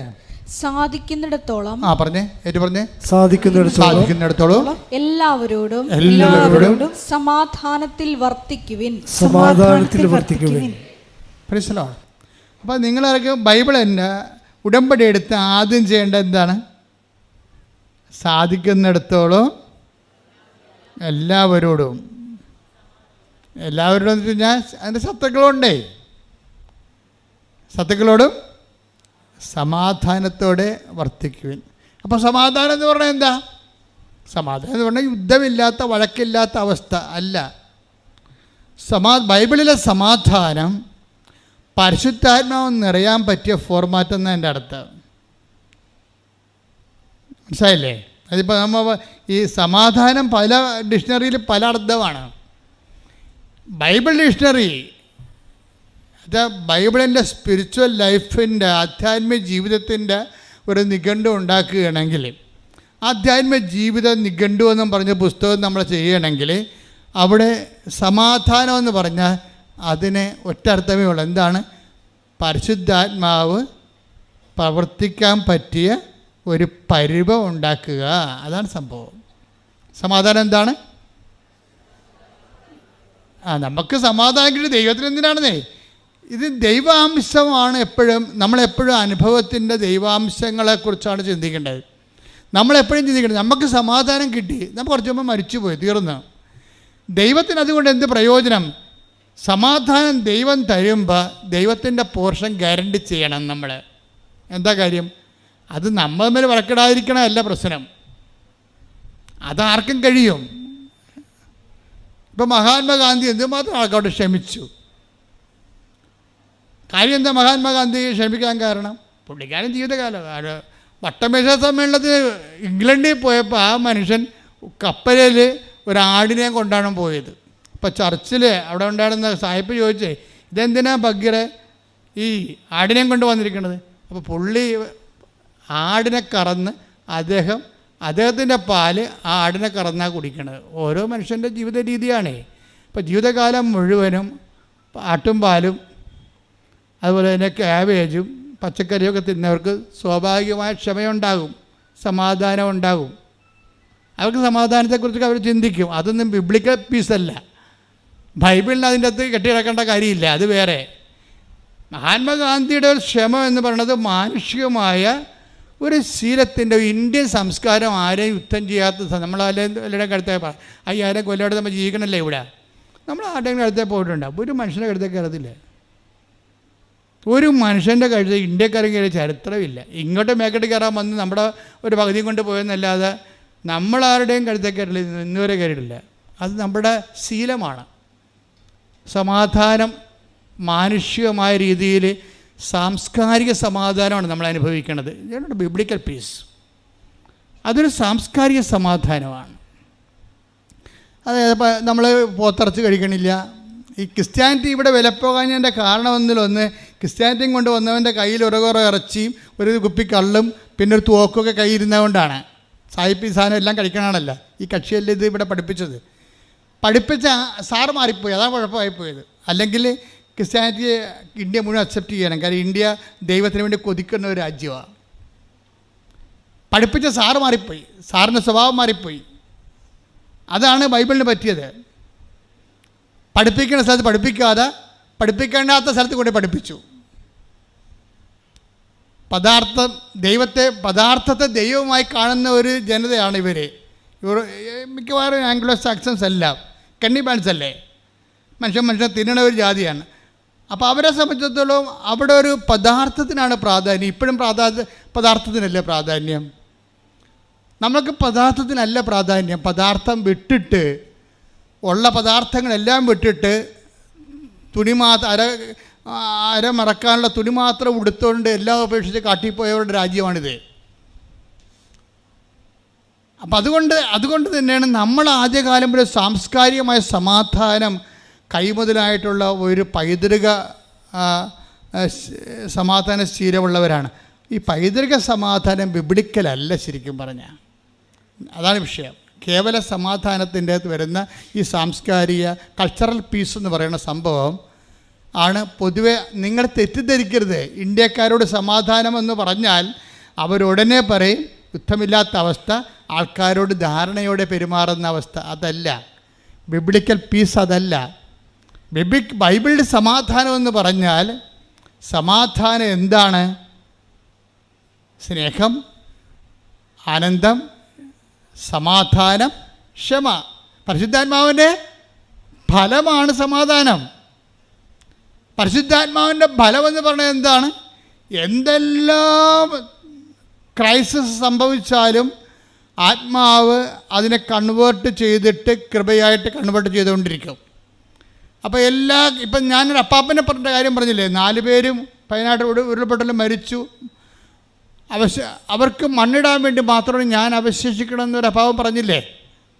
അപ്പോൾ അപ്പാപ്പൻ ഈ വിഷയത്തെ എല്ലാം ഒത്തിരി തീയിലൂടെ വന്ന് വെയിലത്ത് വാടാതെ നിൽക്കുന്നതാണ്. പക്ഷേ ഈ സഹനമല്ല ശരിക്കും പറഞ്ഞാൽ ക്രിസ്ത്യൻ സഹനം എന്ന് പറയണത്. ഈ സഹനത്തിനെ കൺവേർട്ട് ചെയ്യണം. എങ്ങനെ കൺവേർട്ട് ചെയ്യും? ക്രിസ്തുവിൻ്റെ നാമത്തിൽ, ക്രിസ്തുവിൻ്റെ നാമം എന്ന് പറയുന്നൊരു കൺവേർഷൻ ഫോർമുലയാണ്. എന്നിട്ട് ക്രിസ്തു സഹിച്ച സഹനത്തിൻ്റെ കൂടെ ചേർത്ത് വെച്ചിട്ട് ദൈവത്തെ തന്നിരിക്കുന്ന അന്നു വേണ്ട ആഹാരം പോലെ ഈ ഭൂമി ജീവിച്ചപ്പോൾ നമുക്ക് കിട്ടിയ നന്മയുണ്ട്, തിന്മയുണ്ട്, എല്ലാത്തിനുമാണ് നമ്മൾ നന്ദി പറയണത്. എല്ലാത്തിനും നന്ദി പറയുന്ന ഇടയ്ക്ക് പാടാറുണ്ട് ജയേഷ്. നമ്മളെ സമാധാനം എന്ന് പറയുമ്പോൾ ഇപ്പോഴ് 12:18 റോമ അല്ലേ, സാധിക്കുന്നിടത്തോളം എല്ലാവരോടും സമാധാനത്തോടെ വർത്തിക്കുക. ഇപ്പോൾ വീട്ടിൽ ശത്രുതയുണ്ട്, അയൽവാസികളുമായി ശത്രുതയുണ്ട്, കുടുംബത്തിലും അല്ലെങ്കിൽ ഓഫീസിലൊക്കെ ഇഷ്യൂസ് ഉണ്ട്. ആ ഇഷ്യൂസ് ഇപ്പോഴും നിങ്ങൾ ഉടമ്പടി 3 പുതുക്കിയിട്ടും ആ പഴയ ശത്രുവായിട്ട് തന്നെ ഇപ്പോഴും നിലനിൽക്കുക. പിന്നെ പുതുക്കണേ എന്തിനാ? നിങ്ങൾ ഉടമ്പടി 3 പുതുക്കി വെള്ളയായെന്ന് പറഞ്ഞിട്ട് നിങ്ങൾ വെള്ളയായില്ലല്ലോ, പേപ്പർ മാത്രമല്ലേ വെള്ളയായുള്ളത്. ആ പഴയ ശത്രുവായിട്ട് ഇപ്പോഴും ഇരിക്കുകയല്ലേ. മിണ്ടാത്തതോട് നിങ്ങൾ മിണ്ടുന്നില്ല, സംസാരിക്കാത്തതോട് നിങ്ങൾ സംസാരിക്കണില്ല, ഇടപെടാത്തതോട് നിങ്ങൾ ഇടപെടുന്നില്ല. ചില ആൾക്കാരെ കാണുമ്പോൾ തീളെ കുത്തിയ പോലെ മോന്ത വെക്കുന്നു, എന്നിട്ടും ഉടമ്പടി വെള്ള. എൻ്റെ അമ്മ എന്തൊരു വെള്ളം ഇരിക്കത്. പുതുക്കുമ്പോൾ സൂക്ഷിക്കണം. ഓരോ പുതുക്കവും പരിശുദ്ധാത്മാവിലേക്കുള്ള ഒരു പുതുക്കമാണ്. ശ്രദ്ധിക്കട്ടെ. ഹല്ലേലൂയ. അപ്പോൾ സാധിക്കുന്നിടത്തോളം പറഞ്ഞേ, എല്ലാവരോടും സമാധാനത്തോടെ വർത്തിക്കുവാൻ കർത്താവേ എന്നെ അഭിഷേകം ചെയ്യണമേ. എൻ്റെ മക്കളെ, നിങ്ങൾ സീരിയസ് ആയിട്ട് ദൈവത്തെ എടുത്താൽ ഉടമ്പടിയിൽ പെട്ടെന്ന് ടൈം ഷോർട്ടറിങ് സംഭവിക്കും. ഉടമ്പടി ടൈം ഷോർട്ടറിങ് സംഭവിക്കാത്തത് നിങ്ങൾക്ക് അനുഗ്രഹം തരാൻ വേണ്ടി മാത്രം യോഗ്യമായൊരു പാത്രമായിട്ട് നിങ്ങൾ ദൈവം കാണാത്തത് കൊണ്ടാണ്. കാര്യം ഉടമ്പടി എന്ന് പറഞ്ഞാൽ പക്ക, ഇനി ഇതിനൊക്കെ വലുത് ദൈവത്തിനൊന്നും ചെയ്യാൻ പറ്റത്തില്ല. വീണ്ടും ക്രിസ്തു ജനിക്കുകയും മരിക്കുകയും ചെയ്താലും തൻ്റെ സാന്നിധ്യത്തെ ലോകാവസാനം വരെ ഉറപ്പ് വരുത്താൻ കുർബാന സ്ഥാപിക്കുന്നതിനൊക്കെ വലിയൊരു ഉടമ്പടി ചെയ്യാൻ പറ്റത്തില്ലെന്ന് പറയുന്ന പോലെ തന്നെയാണ് ഉടമ്പടി എന്നുള്ള സംവിധാനം. നമുക്കറിയാം, നമ്മളുടെ ഒരു ജീവിതത്തിൽ, നമ്മുടെ ഒരു വിഷയത്തിൽ നമുക്ക് ഇപ്പം നിങ്ങളൊരു കൊട്ടയിൽ വീട്ടിലൊക്കെ ഇരിക്കുമ്പോൾ, നിങ്ങളിപ്പോൾ മഴയൊക്കെ മാറിയപ്പോൾ മുഴുവൻ, ഇപ്പം മഴയും കാറ്റും കഴിഞ്ഞപ്പോൾ മുഴുവൻ കമ്പും കോലും ഒക്കെ ആയിട്ട് മുറ്റം മുഴുവനും ചീഞ്ഞ ഇലയും അതിലൊക്കെ കൂടി നിറഞ്ഞ്, നിങ്ങളിതെല്ലാം ഒറ്റക്ക് നിന്നുകൊണ്ട് ഇതെല്ലാം വരണ്ടി എടുത്തിട്ട് കൊട്ടയിലൊക്കെ നിറച്ച് നിങ്ങൾക്ക് പറമ്പിൽ കൊണ്ടുപോയി കുഴി കൊണ്ടുപോയി കളയണം. നിങ്ങൾക്കിത് എടുത്തിട്ട് പൊങ്ങണില്ല, കാര്യം 5-10 കിലോ ഉണ്ട്. അപ്പോൾ നിങ്ങളെന്ത് പറയും? ഈ ചവറെല്ലാം മണ്ണെല്ലാം കൂട്ടിയിട്ട്, ചെളി മണ്ണെല്ലാം കൂട്ടിയിട്ട് നിങ്ങൾ കൊണ്ട് കുഴി കൊണ്ട് ഇടണം. നിങ്ങൾക്ക് എടുത്തിട്ട് പൊങ്ങണില്ല, നിങ്ങളെന്ത് ചെയ്യും? ആരെങ്കിലും വിളിക്കും, മകനെ വിളിക്കും, മകളെ വിളിക്കും, ഭർത്താവിനെ വിളിക്കും, ഭാര്യനെ വിളിക്കും. എന്തിനാണ് വിളിക്കണത്? ഈ തളയുടെ ഈ കൊട്ടയുടെ തളയില്ലേ, പിടി, അപ്പുറത്തെ പിടിയിലൊന്ന് പിടിച്ചോളാൻ പറയും. അതല്ലേ കറക്റ്റ്? അപ്പം നിങ്ങളുടെ ഭാരം ഷെയർ ആകുന്നു. ഇത് തന്നെയാണ് ഉടമ്പടി. അതാ കാര്യം. നിങ്ങളുടെ ഭാരത്തിന് അപ്പുറത്ത് പിടിക്കാൻ ഒരാൾ, അതാളെ പിടിക്കുന്ന ആരാണ്? ക്രിസ്തു. കൈയടിക്കട്ടെ, ശ്രദ്ധിക്കട്ടെ.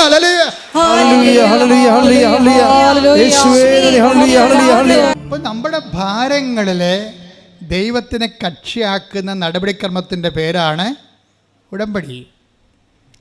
ഇത് നമ്മൾ ആയിട്ട് ഉണ്ടാക്കിയെടുത്തിട്ടുള്ള ഒരു സംവിധാനമല്ല.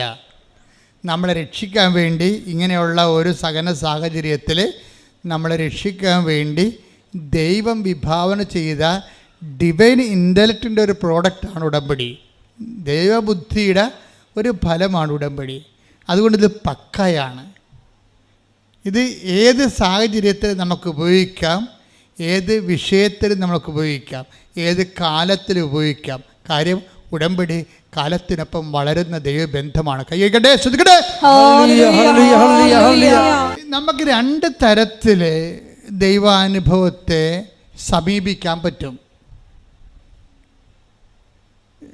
ഒന്ന് ജ്ഞാനമാർഗത്തിലൂടെയാണ് നമ്മൾ, പിന്നെ ഭക്തിമാർഗമുണ്ട്, കർമ്മമാർഗമുണ്ട്. അതെല്ലാം ഇന്ത്യൻ മാർഗങ്ങളാണ്. പണ്ട് പോലെ നമ്മുടെ നമ്മുടെ ഋഷിവര്യന്മാരുണ്ടാക്കിയ മാർഗങ്ങളാണ്. ലോകത്തിലുള്ളതാണ്, ലോകത്തിൽ പണ്ട് പോലെ ഉള്ള. ഇവരിതിനെ ഐഡൻറ്റിഫൈ ചെയ്തു, ഋഷികൾ ഇതിനെ ഐഡൻറ്റിഫൈ ചെയ്തു. ഇന്നത്തെ ഒരു ജ്ഞാനമാർഗം അതാണ്. ഈശോ വരുമ്പോൾ ഈശോ എന്താ പറയണത്? ഈ നിങ്ങൾ അറിയാത്തതിനെ ആരാധിക്കുന്നു, ഞങ്ങൾ അറിയുന്നതിനെ ആരാധിക്കുന്നു. രക്ഷ എന്ന് പറയുന്ന ക്രിസ്തു ആരാണ്? അറിഞ്ഞാരാധിക്കുന്നതിലാണ് ക്രിസ്തു വരണത്. ശ്രദ്ധിക്കട്ടെ. ഹല്ലേലൂയ, ഹല്ലേലൂയ, ഹല്ലേലൂയ, ഹല്ലേലൂയ, ഹല്ലേലൂയ. യോഹന്നാൻ 4:22. യോഹന്നാൻ 4:22. നിങ്ങൾ അറിയാത്തതിനെ ആരാധിക്കുന്നു. പറഞ്ഞേ, നിങ്ങൾ അറിയാത്തതിനെ ആരാധിക്കുന്നു, ഞങ്ങൾ അറിയുന്നതിനെ ആരാധിക്കുന്നു. ഞങ്ങൾ അറിയുന്നതിനെ ആരാധിക്കുന്നു. എന്തെന്നാൽ രക്ഷ യഹൂദരിൽ നിന്നാണ് വരുന്നത്. രക്ഷ എന്ന് പറഞ്ഞ ക്രിസ്തുവാണ്. ലൂക്ക 2:30 എല്ലാ മനുഷ്യർക്കും വേണ്ടി ഒരുക്കിയിരിക്കുന്ന രക്ഷ. ഹല്ലേലൂയ, ഹല്ലേലൂയ, ഹല്ലേലൂയ, ഹല്ലേലൂയ, ഹല്ലേലൂയ. യേശുവേ നന്ദി. ഹല്ലേലൂയ, ഹല്ലേലൂയ. ലൂക്ക 2:30. എന്തെന്നാൽ സകല ജനതകൾക്കും വേണ്ടി അങ്ങ് ഒരുക്കിയിരിക്കുന്ന രക്ഷ എന്റെ കണ്ണുകൾ കണ്ടുകഴിഞ്ഞു. അപ്പൊ ക്രിസ്തു എന്ന് പറയുന്ന രക്ഷാമാർഗം എല്ലാ മനുഷ്യർക്കും വേണ്ടിയാണ് ദൈവം ഒരുക്കിയത്. അതുകൊണ്ടാണ് എല്ലാവരും ഇവിടെ സാക്ഷ്യം പറയുന്നതിൻ്റെ കാര്യം. അപ്പം ദൈവത്തിൻ്റെ വിഭാവനയിലുള്ളതാണ്. ഫോർ ഓൾ മെൻ, എല്ലാവർക്കും വേണ്ടിയുള്ളതാണ്. ഇനി എന്താ സംഭവം എന്ന് വെച്ച് കഴിഞ്ഞാൽ, എൻ്റെ ഈ ജ്ഞാനമാർഗ ധ്യാനത്തിൽ നിങ്ങൾ കേട്ടുകൊണ്ടിരിക്കുന്നത് എങ്ങനെയാണ് ഉടമ്പടി നമ്മൾ അറിവോടുകൂടി ഉടമ്പടി ആക്ടിവേറ്റ് ചെയ്യണത്. അച്ഛൻ പറഞ്ഞ് കൊച്ചി പോകാൻ, കൊച്ചി പോയച്ഛൻ വന്നത്. എന്തിനാണ് പോയതെന്ന് വന്നപ്പോഴാണ് തിരക്കണത്. അയ്യോ, എന്തിനാണ് എന്നെ കൊച്ചി പറഞ്ഞ് വിട്ടതെന്ന് മനസ്സിലായില്ലേ? അതുപോലെ ഉടമ്പടി എടുക്കുന്നവരുണ്ട്. അച്ഛൻ പറഞ്ഞ് പത്രം കൊടുക്കാൻ പത്രം കൊടുത്തു, ക്ലിയർ, ഓരോ പ്രശ്നമില്ല. അച്ഛൻ പറഞ്ഞ് രോഗികളെ കാണാൻ രോഗികളെ കണ്ട്. അച്ഛൻ പറഞ്ഞ് പൊതിച്ചോറ് കൊടുക്കുക, ഞാൻ പറഞ്ഞിട്ടില്ലേ. നിങ്ങൾക്ക് ഭക്ഷണമില്ലാത്തവർക്ക് ഭക്ഷണം കൊടുക്കണം, വസ്ത്രമില്ലാത്തവർക്ക് വസ്ത്രം കൊടുക്കണം. ഇപ്പം നിങ്ങൾ തന്ന മുഴുവൻ വസ്ത്രങ്ങളും ഞങ്ങൾ കൊണ്ട് വയനാട്ടിൽ കൊടുത്തു. ഇനി കുറേ ഇരിപ്പുണ്ട്. കാര്യം അടിയന്തര സാഹചര്യങ്ങളിൽ ആളുടെ കയ്യിലും വസ്ത്രം ഉണ്ടാകത്തില്ല. നിങ്ങൾക്കറിയാവില്ല, ആളുടെ കയ്യിലും ഉണ്ടാകത്തില്ല. അപ്പം മനുഷ്യൻ നമ്മുടെ സമൂഹത്തിന് അത് നിങ്ങൾക്കറിയാവില്ല, എന്ത് ഒരു വിഷയം വരുമ്പോൾ വേദന അല്ലെങ്കിൽ ദുരന്തം, അത് മതവും ജാതിയും നോക്കിയിട്ടാണ് വരുന്നത്. അങ്ങനെയല്ല, പ്രകൃതിയിൽ എപ്പോഴും ഇത് ഉണ്ടാവും. കർത്താവ് പണ്ടേ പറഞ്ഞിട്ടുണ്ട്, ലോകത്ത് നിങ്ങൾക്ക് ദുഃഖങ്ങൾ ഉണ്ടാകും. കർത്താവ് ദുരന്തങ്ങളെക്കുറിച്ച് പറയുമ്പോൾ ദുരന്തത്തെ നേരിട്ട് അഡ്രസ്സ് ചെയ്യണില്ല. കർത്താവ് പറഞ്ഞു, ശിലോഹയിലെ കുളം, ശിലോഹയിലെ ഗോപുരം ഇടിഞ്ഞു വീണ്, ഉയർന്നു നിൽക്കണൊക്കെ ഇടിഞ്ഞു വീഴുമെന്ന് കർത്താവ് പറഞ്ഞിട്ടുണ്ട്. ഉയർന്നു നിൽക്കണ എന്ത് ഉയർന്നു നിന്നാലും അത് എപ്പോഴെങ്കിലും നാളെ ഇടിഞ്ഞു വീഴും. മനുഷ്യൻ്റെ ബുദ്ധിയും ബോധവും ശാസ്ത്രമൊക്കെ വളരണ അനുസരിച്ച് ദൈവം എന്തിനാണ് ഈ ശാസ്ത്രത്തെ വളർത്തുന്നതിൻ്റെ ഉദ്ദേശം എന്താണ്? ഇപ്പം മദ്രാസ് നഗരം മുഴുവനും ഒരു മഴ പെയ്താൽ മതി, അപ്പം തന്നെ വെള്ളം നിൽക്കും, കഴുത്തപ്പം വെള്ളം നിൽക്കും. ബ്രിട്ടീഷുകാർ ഭരിക്കണ കാലത്ത് മദ്രാസ് നഗരത്തിൻ്റെ ബ്ലൂ പ്രിൻ്റ് ഇറക്കിയിട്ടുണ്ട് അവർ. അവിടെ അന്ന് പുഴയായിട്ട് വെള്ളം ഒഴുക്കുണ്ടായിരുന്ന സ്ഥലങ്ങളിലെല്ലാം ഇപ്പോൾ ഫ്ലാറ്റ് പണിത് വെച്ചിരിക്കുക. അതുകൊണ്ടാണ് വെള്ളപ്പൊക്കം അവിടെ ഉണ്ടായത് മദ്രാസിൽ. ഇപ്പോൾ അവർ സ്ഥലത്തിൻ്റെ വിലയെല്ലാം കുറഞ്ഞു, എല്ലാം. അപ്പം മനുഷ്യന് ബുദ്ധിയും ബോധമൊക്കെ തരുമ്പോൾ അതനുസരിച്ചിട്ട് നിലവിലുള്ള ഗവൺമെൻറ്റുകൾ അവരെ പൗരന്മാരെ സേഫായിട്ടുള്ള സ്ഥലങ്ങളിൽ സംരക്ഷിക്കാൻ ആർക്കാണ് ബാധ്യത? ജനാധിപത്യ സംവിധാനത്തിൽ ഗവൺമെൻറ്റിനാണ് ബാധ്യത, ഫസ്റ്റ് ബാധ്യത. അതിനുശേഷം മാത്രമേ സാമുദായിക സാമൂഹ്യ മതപരമായ സംഘടനകൾക്കുള്ള ഫസ്റ്റ് ബാധ്യത ഗവൺമെൻറ്റിനാണ്. അപ്പം അതുകൊണ്ട് ഇതെല്ലാം ശാസ്ത്രീയ അടിസ്ഥാനത്തിൽ ചെയ്യേണ്ട കാര്യങ്ങളാണ്. നമുക്ക് വ്യക്തമായിട്ട് സുരക്ഷിതമായിട്ടും കേരളത്തിൽ ജീവിക്കാൻ പറ്റിയ വസിപ്പിടങ്ങൾ ഉണ്ടാകാൻ വേണ്ടി നിങ്ങൾ കൈയുയർത്തി ശ്രദ്ധിക്കട്ടെ. ഹല്ലേലൂയ,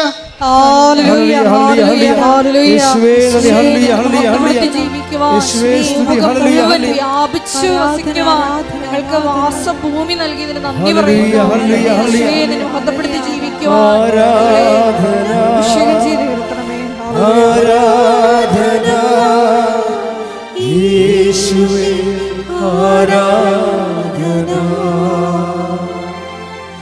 ആരാധന ആരാധന യേശുവേ ആരാധന. ലൂക്ക 13:4 ശ്രുതികട. ഹല്ലേലൂയ, ഹല്ലേലൂയ, ഹല്ലേലൂയ. ലൂക്ക 13:4 സിലോഹായിലെ ഗോപുരം ഇടിഞ്ഞു വീണ്. പറഞ്ഞേ, സിലോഹായിലെ ഗോപുരം ഇടിഞ്ഞു വീണ് കൊല്ലപ്പെട്ട ആ 18 പേർ അന്ന് ജെറുസലേമിൽ വസിച്ചിരുന്ന എല്ലാവരെയും കാൾ കുറ്റക്കാരായിരുന്നു എന്ന് നിങ്ങൾ വിചാരിക്കുന്നുവോ? അല്ല എന്ന് ഞാൻ പറയുന്നു. പശ്ചാത്തപിക്കുന്നില്ലെങ്കിൽ നിങ്ങൾ എല്ലാവരും അതുപോലെ നശിക്കും. അപ്പൊ ഈശോ ഇങ്ങനെ ഉണ്ടാകുന്ന ഒരു പ്രകൃതി ദുരന്തം അല്ലെങ്കിൽ മനുഷ്യനിർമ്മിതമായ ദുരന്തം, മാൻമെയ്ഡ് കലാമിറ്റി ഉണ്ടാകുമ്പോൾ ആ കലാമിറ്റിയെ സമീപിക്കുന്നത് നിത്യതയുമായിട്ട് കണക്ട് ചെയ്താണ്. എന്താ കാര്യം? ഇങ്ങനെ ഓരോ ദുരന്തങ്ങൾ കേൾക്കുമ്പോൾ നിങ്ങൾ എന്ത് ചെയ്യണം? ആദ്യം പശ്ചാത്തപിക്കണം. ആ ദുരന്തം നമ്മൾക്ക് സംഭവിക്കാതിരിക്കാൻ വേണ്ടി എന്ത് ചെയ്യണം? നിങ്ങൾ അനുതപിക്കണം. അനുതാപവും സംരക്ഷണവും തമ്മിൽ ബന്ധപ്പെട്ട് കിടക്കുകയാണ്. ബൈബിളിൻ്റെ ഒരു ബയോളജി വർക്ക് ചെയ്യണത് നമ്മുടെ അനുതാപം. നിങ്ങളോട് ഞാൻ എന്താ പറഞ്ഞത്? നിങ്ങൾ 2 ആഴ്ച കൂടുമ്പോൾ കുമ്പസാരിക്കണം. ഒന്ന് തിരക്കി നോക്കി എത്ര പേര് കുമ്പസാരിച്ചിട്ടുണ്ടെന്ന്. കാത്തലിക്സിനാണ് അത് ബാധകമായിട്ടുള്ളത്, അത് കൗദാശിയത് കൊണ്ട്. നിങ്ങൾ തിരക്കി നോക്കി എത്ര പേര് കുമ്പസാരിച്ചിട്ടുണ്ടെന്ന്. ഉടമ്പടി എടുത്തിട്ട് പോലും കുമ്പസാരിച്ചിട്ടില്ലെങ്കിൽ എന്തൊരു കാണ്ടാമൃഗമായിരിക്കും ആ അവതാരം. ഭയങ്കര ബുദ്ധിമുട്ടായിരിക്കും അത്. ഉടമ്പടി എടുത്തിട്ട് പോലും, ഉടമ്പടി ഇവിടെ 2 ആഴ്ചയിൽ കുമ്പസാരിക്കാമെന്ന് പറഞ്ഞ് ഇവിടെ വലിയ വായിൽ വർത്തമാനം പറഞ്ഞിട്ട് പ്രഖ്യാപിച്ചിട്ട് പോയിരിക്കുകയാണ്. നിങ്ങളോട് ഞാനത് എന്താ അങ്ങനെ പറഞ്ഞതെന്നറിയാവോ? അതായത് നമ്മുടെ വിശുദ്ധിയും ദൈവസംരക്ഷണവും തമ്മിൽ ഇൻ്റർകണക്റ്റഡാണ്. ദൈവത്തിന് നമ്മൾ ഒരു റീച്ച് കിട്ടണമെന്നുണ്ടെങ്കിൽ ഒന്നുമില്ലെങ്കിൽ എന്താണ്? ദൈവത്തെ റീച്ച് കിട്ടാൻ പറ്റിയ രീതിയിൽ നമ്മളെ തന്നെ പ്ലേസ് ചെയ്യണം. ഇത് ഭയങ്കര സീരിയസ് വിഷയമാണ്. ഒരു പോലീസുകാരൻ നിന്ന് ക്ലാസ് എടുക്കണം കണ്ടിട്ടില്ലേ? മുങ്ങിത്താഴാൻ പോകുന്നവനെ നിങ്ങളെ പിടിക്കരുത്, ഭക്ഷണം ഇല്ലാതെ നമുക്ക് 30 ദിവസം താമസിക്കാം, പ്രാണവായു ഇല്ലാതെ 3 മിനിറ്റ് താമസിക്കാൻ പറ്റത്തില്ല. മുങ്ങിച്ചാകാൻ പോകുന്നവർ നിങ്ങൾ പിടിക്കാൻ പോയാൽ അവൻ കയറി നിങ്ങളെ പിടിക്കും, തണ്ടും ചാകും. അപ്പോൾ ഇങ്ങനെ ഓരോരോ തരം ക്ലാസ്സുകൾ മനുഷ്യരാശിക്ക് പറഞ്ഞുകൊണ്ടിരിക്കുകയാണ്, മനുഷ്യ സമൂഹത്തിൽ പറഞ്ഞുകൊണ്ടിരിക്കുകയാണ്. ഏറ്റവും വലിയ പ്രൊട്ടക്ഷൻ എന്താണെന്ന് വെച്ച് കഴിഞ്ഞാൽ, ദൈവത്തിന് ഇപ്പോൾ മുങ്ങി ചാകാൻ പോകുന്നവരാണെങ്കിലും അവരെ സംരക്ഷിക്കാൻ വേണ്ടി ഉള്ള ചില പ്രത്യേകമായ മുങ്ങൽ മാർഗങ്ങളും അവരെ പിടിക്കേണ്ട സ്ഥലങ്ങളൊക്കെ ഉണ്ട്. അതുപോലെ നമ്മൾക്ക് ദൈവത്തിന് നമ്മളെ സംരക്ഷിക്കാൻ പറ്റിയ ഒരു സേഫ് കോർണർ നമ്മൾ ക്രിയേറ്റ് ചെയ്യണം. എങ്ങനെ? വിശുദ്ധിയിലൂടെയാണ് ക്രിയേറ്റ് ചെയ്യണത്. മനസ്സിലായില്ലേ? വിശുദ്ധിയും പ്രൊട്ടക്ഷൻ സംരക്ഷണവും തമ്മിൽ ബന്ധമുണ്ട്. അപ്പം ഞാൻ നോൺ ക്രിസ്ത്യൻസൊക്കെ ഇതുപോലെ ഉടമ്പടിയുടെ ഭാഗമായിട്ടുണ്ട്. അവരുടെ പറഞ്ഞിട്ടുണ്ട്, നിങ്ങളുടെ മനസ്സാക്ഷിക്ക് വിരുദ്ധമായിട്ട് നിങ്ങളൊന്നും ചെയ്യരുത്. മനസ്സാക്ഷി നിങ്ങൾക്ക് വേദപുസ്തകം വെളിപാടായിട്ട് തന്നിട്ടില്ലാത്തുള്ള കാലം, നിങ്ങളത് അംഗീകരിക്കാത്തുള്ള കാലം അംഗീകരിക്കേണ്ടത് എന്താണ്? ദൈവം മനുഷ്യരാശി കൊടുത്തിരിക്കുന്ന സത്യമായ മനസ്സാക്ഷി തന്നെയാണ്. അതിൻ്റെ അകത്ത് കൊല്ലരുതെന്നുള്ളത് എല്ലാവർക്കും അറിയാവുന്നതല്ലേ? പ്രത്യേകിച്ച് ആരെയും പഠിപ്പിക്കേണ്ട കാര്യമുണ്ടോ? വ്യഭിചാരം ചേരുന്ന എല്ലാവർക്കും അറിയാവുന്നതല്ലേ? മാതാപിതാക്കന്മാരെ ബഹുമാനിക്കണമെന്ന് എല്ലാവർക്കും അറിയാവുന്നതല്ലേ? അപ്പോൾ എല്ലാവർക്കും അറിയാവുന്നതാണിത്. അപ്പം ഈ എല്ലാവർക്കും അറിയാവുന്ന കാര്യങ്ങൾ, അത് പൗലോസപ്പോസ്തലൻ പരിശുദ്ധാത്മാവിനെക്കുറിച്ച് പറയുമ്പോൾ പറയണത് പാപത്തിനെക്കുറിച്ചാണെങ്കിൽ നിങ്ങളോട് പറയേണ്ട കാര്യമില്ലല്ലോ.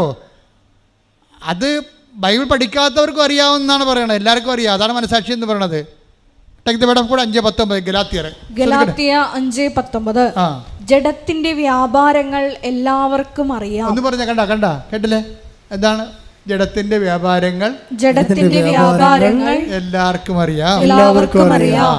അവ വ്യഭിചാരം, അശുദ്ധി, ദുർവൃത്തി, വിഗ്രഹാരാധന, ആഭിചാരം, ശത്രുത. ആഭിചാരം എന്ന് പറഞ്ഞാൽ എന്താണ്? കൂടുതലാണ് കൈ നോക്കൽ, ഇങ്ങനെ പരിപാടിയൊക്കെയാണ് ആഭിചാരം. ശത്രുത, കലഹം, അസൂയ, കോപം, മാത്സര്യം, ഭിന്നത, വിഭാഗീയ ചിന്ത, വിദ്വേഷം, മദ്യപാനം, മധുരോത്സവം, ഇവയും ഈ ദൃശ്യമായ മറ്റു പ്രവൃത്തികളുമാണ്. മധുരോത്സവത്തിന്റെ അകത്ത് എല്ലാ സംഭവം ഉണ്ട്. ഹോമോസെക്സ്വാലിറ്റി ഉണ്ട്, ലെസ്ബിയനിസം ഉണ്ട്, സ്വവർഗരതിയുണ്ട്, എല്ലാ പരിപാടിയും ഉണ്ട് ഇതിനകത്ത്. ബൈബിൾ എല്ലാത്തിനെയും അഡ്രസ്സ് ചെയ്യും. ഇതെല്ലാവർക്കും അറിയാവുന്നതാണ് പറയണത്. കൽപ്പന തന്നാലും തന്നില്ലേലും നിങ്ങളാരും ഇതറിയാത്തവരാണെന്ന് പറഞ്ഞുകൊണ്ട് നിങ്ങളാരും അതിനകത്ത് ഒഴിവ് കഴിവില്ലെന്നാണ് പറയണത്. മനസ്സിലായില്ലേ? ഇതാണ് മനസ്സാക്ഷി എന്ന് പറയുന്നത്. ശ്രദ്ധിക്കട്ടെ. ഹല്ലേലൂയ. അപ്പോൾ പരിശുദ്ധാത്മാവിന് പ്രവർത്തിക്കാൻ പറ്റുന്ന അനുകൂലമായ ഒരു അറ്റ്മോസ്ഫിയർ, ക്ലൈമറ്റ് ക്രിയേറ്റ് ചെയ്യുന്നതിനാണ് സമാധാനം എന്ന് പറയുന്നത്. പിടിയിടുക. What is peace? എന്താണ് സമാധാനം ചോദിച്ചു കഴിഞ്ഞാൽ, എൻ്റെ ജീവിതത്തിലെ പരിശുദ്ധാത്മാവിൻ്റെ പ്രവർത്തിക്കാൻ അനുകൂലമായ ഒരു കാലാവസ്ഥ രൂപപ്പെടുത്തിയെടുക്കുക. അതിനെന്ത് ചെയ്യണം? എല്ലാവരോടുമാണ്, ശത്രുക്കളോടും പോലും എല്ലാവരോടും കഴിയുന്നത്ര എന്ത് ചെയ്യണം? സമാധാനത്തിൽ വർത്തിക്കണം. അപ്പോൾ സമാധാനത്തിൽ വർത്തിക്കണത്, സമാധാനം ഇത് വർത്തിക്കണത് അത് തന്നെയാണ് അതിൻ്റെ ലക്ഷ്യം. ആ ലക്ഷ്യം അതല്ല. സമാധാനത്തിൽ വർദ്ധിച്ചുകൊണ്ട് വിശുദ്ധിക്ക് വേണ്ടി അവിടെയാണ് എൻ്റെ പോയിന്റ് വരണത്. Take the word of God. ഹെബ്രായർ 12:14. ശ്രദ്ധിക്കട്ടെ. ഹല്ലേലൂയ, ഹല്ലേലൂയ, ഹല്ലേലൂയ, ഹല്ലേലൂയ, ഹല്ലേലൂയ. യേശുവേ നന്ദി. ഹല്ലേലൂയ, ഹല്ലേലൂയ. ഹെബ്രായർ 12:14. ഹെബ്രായർ 12:14. എല്ലാവരോടും സമാധാനത്തിൽ വർത്തിച്ച് വിശുദ്ധിക്ക് വേണ്ടി പരിശ്രമിക്കുവിൻ. ബൈബിള് ഇത് റോമ 12 കണ്ടത്. 12:18 എന്താ പറഞ്ഞത്? കഴിയുന്നിടത്തോളം എല്ലാവരോടും സമാധാനത്തോടെ വർത്തിക്കുക. എന്തിനാണ് സമാധാനത്തോടെ വർദ്ധിക്കണത്? അതാണ് വീണ്ടും ഹെബ്രായർ വരുമ്പോൾ 12:14 പറയും. എന്താണ്? സമാധാനത്തോടെ വർത്തിച്ച് പറഞ്ഞേ, സമാധാനത്തോടെ വർദ്ധിച്ച് വിശുദ്ധിക്ക് വേണ്ടി പരിശ്രമിക്കും. അപ്പം സമാധാനത്തെ പ്രവർത്തിക്കുന്നതിൻ്റെ ലക്ഷ്യം എന്താണ്? വിശുദ്ധിയാണ്. ഉടമ്പടിയിൽ പെട്ടെന്ന് ദൈവത്തെ ഇൻട്രാക്ട് ചെയ്യാനുള്ള ഒരു നിലപാട് ക്രിയേറ്റ് ചെയ്യണം നമ്മൾ. അതായത് മൂന്നാമത്തെ പ്രാവശ്യമോ രണ്ടാമത്തെ നീല ഉടമ്പടി ആയി അല്ലെങ്കിൽ വെള്ള ഉടമ്പടി ആയെന്ന് അറിഞ്ഞാൽ നിങ്ങളുടെ വിശുദ്ധ ജീവിതത്തിൽ നിങ്ങൾക്ക് ഏറ്റുപറയാൻ വേണ്ടി മാത്രം ഏറ്റുപറയാൻ വേണ്ടി ഒന്നും ഉണ്ടാവരുത്. മറിച്ച് എന്താണ്? ആ കോളങ്ങൾ, പണ്ട് പാപങ്ങൾ താമസിച്ചിരുന്ന സ്ഥലങ്ങളെല്ലാം ഇന്ന് കൃപ താമസിക്കണം. അല്ലാതെ ഞാൻ ഉടമ്പടി പുതുക്കുകയാണ്, പത്രം മേടിച്ചു ഉടമ്പടി പുതുക്കിത്താ, ഞങ്ങൾക്ക് PR ഇപ്പം കിട്ടിയിട്ടില്ല, ഇപ്പോഴും കിട്ടിയിട്ടില്ല, കിട്ടുമെന്ന് മരുമകൾ പറയണ്ടെന്ന് ആ പരിപാടി. അതിനാണ് ഉടമ്പടി പുതുക്കിയിരിക്കേണ്ടത്. പണ്ടാരം നിങ്ങളെ കാര്യങ്ങൾ മറിയണമെങ്കിൽ ഈ മരമറിയാതൊന്നും കൊടിയിടരുത് കേട്ടോ. ഇത് സത്യസന്ധമായ ദൈവ സംവിധാനമാണ്. ദൈവത്തിൻ്റെ ഞാൻ നിങ്ങൾ പറഞ്ഞത് poster of God must be guaranteed. ഉടമ്പടിയിൽ നിങ്ങൾ എപ്പോഴും വരുമ്പോഴേ നിങ്ങളുടെ ദൈവത്തിൻ്റെ ഭാഗം, ഇപ്പം ഞാൻ ആദ്യമേ പറഞ്ഞത് എന്താണ്? ഒരു പ്രാർത്ഥനയ്ക്ക് 2 ഭാഗങ്ങളുണ്ട്. ദ പോർഷൻ ഓഫ് ഭൗമമായ ഒരു വശം, ഭൗമാകർഷണം, പ്രാർത്ഥനകളുടെ ഭൗമാകർഷണമുണ്ട്. നമ്മുടെ ജീവിതത്തിൻ്റെ ഉണ്ടാകുന്ന വീട്, ജോലി, കല്യാണം, വിവാഹം, മക്കൾ, ഭൗമാകർഷണമാണ്. ചില അണ്ണന്മാരുടെ ഉടമ്പടിയിൽ അതുമാത്രം ഉണ്ടാകത്തുള്ളൂ. അതാണ് പ്രശ്നം. 6 കാര്യം എഴുതിയാൽ പിന്നെയും വണ്ടി എഴുതും, ദൈവമേ അത് പറന്നു പോയല്ല. 6 കാര്യം അവർ എഴുതിയേ, പിന്നെ അവർക്ക് എഴുതാനുണ്ട് കാര്യങ്ങൾ. എൻ്റെ മക്കളെ, നിങ്ങൾ എഴുതിയ കാര്യം വെച്ചാണ് ദൈവം ഇത് ചെയ്യണത്. അല്ല, ദൈവം ചെയ്യണത് അവൻ്റെ സമൃദ്ധിയിൽ നിന്ന് നാമെല്ലാം കൃപയ്ക്ക് മേലെ കൃപ നീതീകരിച്ചിരിക്കുന്നു. കൈയടിക്കട്ടെ എൻ്റെ പെൺമക്കളെ. അതായത് ഇപ്പം നിങ്ങൾ 6 കാര്യം എഴുതി, പിന്നെ വണ്ടിയിലിരിക്കുമ്പോൾ പിന്നെ ദൈവമേ ഇനി പുതുക്കണമെങ്കിൽ 90 ദിവസം കഴിയണം. അത് 90 ദിവസം കഴിഞ്ഞാലേ അത് എഴുതാൻ പറ്റത്തുള്ളൂ. അപ്പം നിങ്ങൾ ഇനി 6 കാര്യം തീർന്നില്ല, വേറെയും കുറേ കാര്യം ആലോചിച്ച് എഴുതിയില്ലല്ലോ എന്ന് വിചാരിച്ചിട്ടുണ്ട്. ആരെങ്കിലും നിങ്ങളുടെ അനിയത്തിനെ കൊണ്ട് ഉടമ്പടിപ്പിച്ചിട്ട് നിങ്ങളുടെ കാര്യം അവളെ കൊണ്ട് എഴുതിപ്പിക്കാതിരിക്കണം. നിങ്ങൾ എന്തൊരു ശവമാണെന്ന് അറിയാൻ. നിങ്ങളുടെ 6 കാര്യം തീർന്നിട്ട് നിങ്ങൾക്ക് സമാധാനമായില്ല, പിന്നെ കാര്യം കിടക്കുകയാണ്. അത് കാരണം ഇനി അനിയത്തിൻ്റെ മകളെ കൊണ്ട് ഉടമ്പടി എടുപ്പിച്ചിട്ട് അവളെ ചാട്ടക്കയറ്റി ഉടമ്പടി എടുപ്പിക്കും. എന്തിനാണ്? അവൾക്ക് ആധ്യാത്മികമായ പ്രേക്ഷിത പ്രവർത്തനം എന്നാണ് അവൾ ധരിച്ചിരിക്കുന്നത്. അതല്ല, അവളുടെ ഉടമ്പടിയിൽ ഇവളുടെ കാര്യം എഴുതി ചേർക്കാൻ വേണ്ടിയാണ്. എന്തൊരു പണ്ടാരം ഇത്!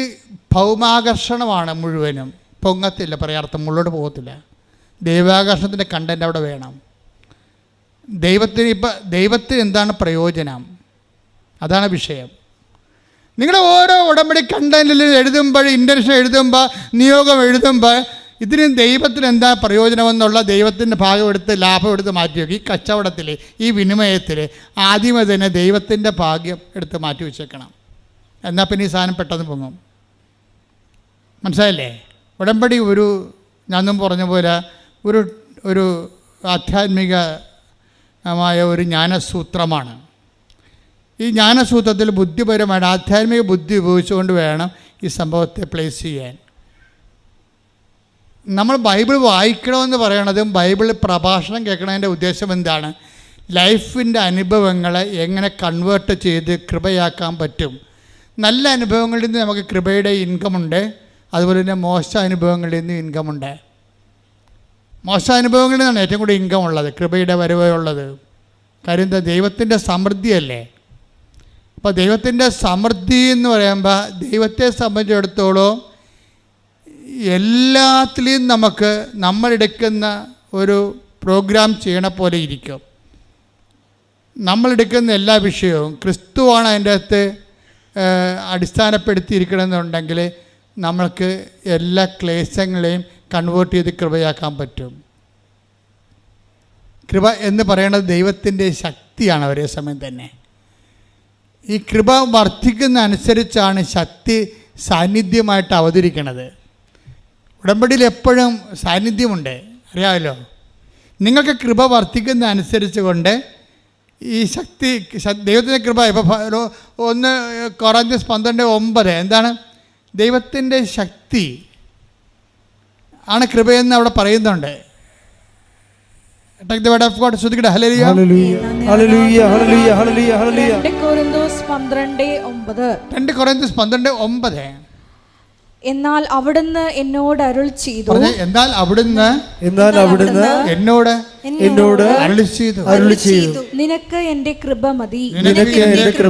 എന്തെന്നാൽ ബലഹീനതയിലാണ് എൻ്റെ ശക്തി പൂർണ്ണമായി പ്രകടമാകുന്നത്. ഒന്ന് പറഞ്ഞേ. എന്തെന്നാൽ ബലഹീനതയിലാണ് എൻ്റെ ശക്തി പൂർണ്ണമായി പ്രകടമാകുന്നത്. അപ്പൊ കുരിശ് ക്ലേശങ്ങളിലാണ് കംപ്ലീറ്റ് ആയിട്ട് ശക്തി പ്രകടമാകുന്നത്.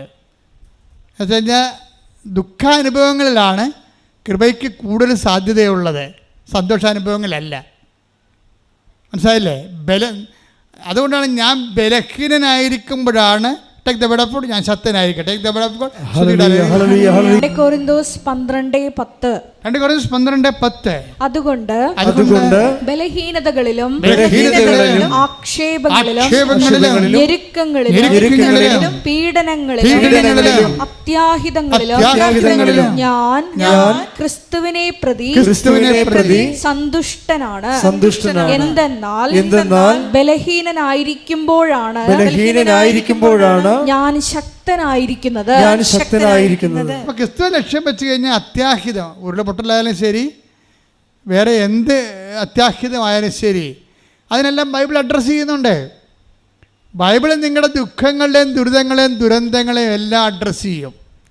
എന്നിട്ട് പറയും ഈ സംഭവങ്ങളെ എങ്ങനെ കൺവേർട്ട് ചെയ്തുകൊണ്ട് ബലപ്പെടാൻ പറ്റും. അവശേഷിക്കുന്നതിൻ്റെ ബലമാണ് വിഷയം. അത് ബലമെന്ന് പറയണത് നമ്മുടെ ബോൺവിറ്റായ ബൂസ്റ്റർ കഴിച്ചുള്ള ബലമല്ല, നിത്യത വരെ നിലനിൽക്കുന്ന ബലമാണ്. കൈയടിക്കട്ടെ. ആ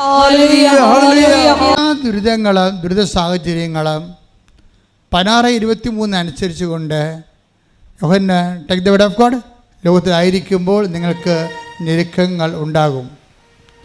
ശ്രദ്ധിക്കട്ടെ. ഹല്ലേലൂയ ഹല്ലേലൂയ ഹല്ലേലൂയ ഹല്ലേലൂയ ഹല്ലേലൂയ ഹല്ലേലൂയ ഹല്ലേലൂയ യേശുവേ സ്തുതി. ഹല്ലേലൂയ ഹല്ലേലൂയ ഹല്ലേലൂയ ഹല്ലേലൂയ യേശുവേ ആരാധന ആരാധന. യോഹന്നാൻ 16:33 നിങ്ങൾ എന്നിൽ സമാധാനം കണ്ടെത്തേണ്ടതിനാണ്.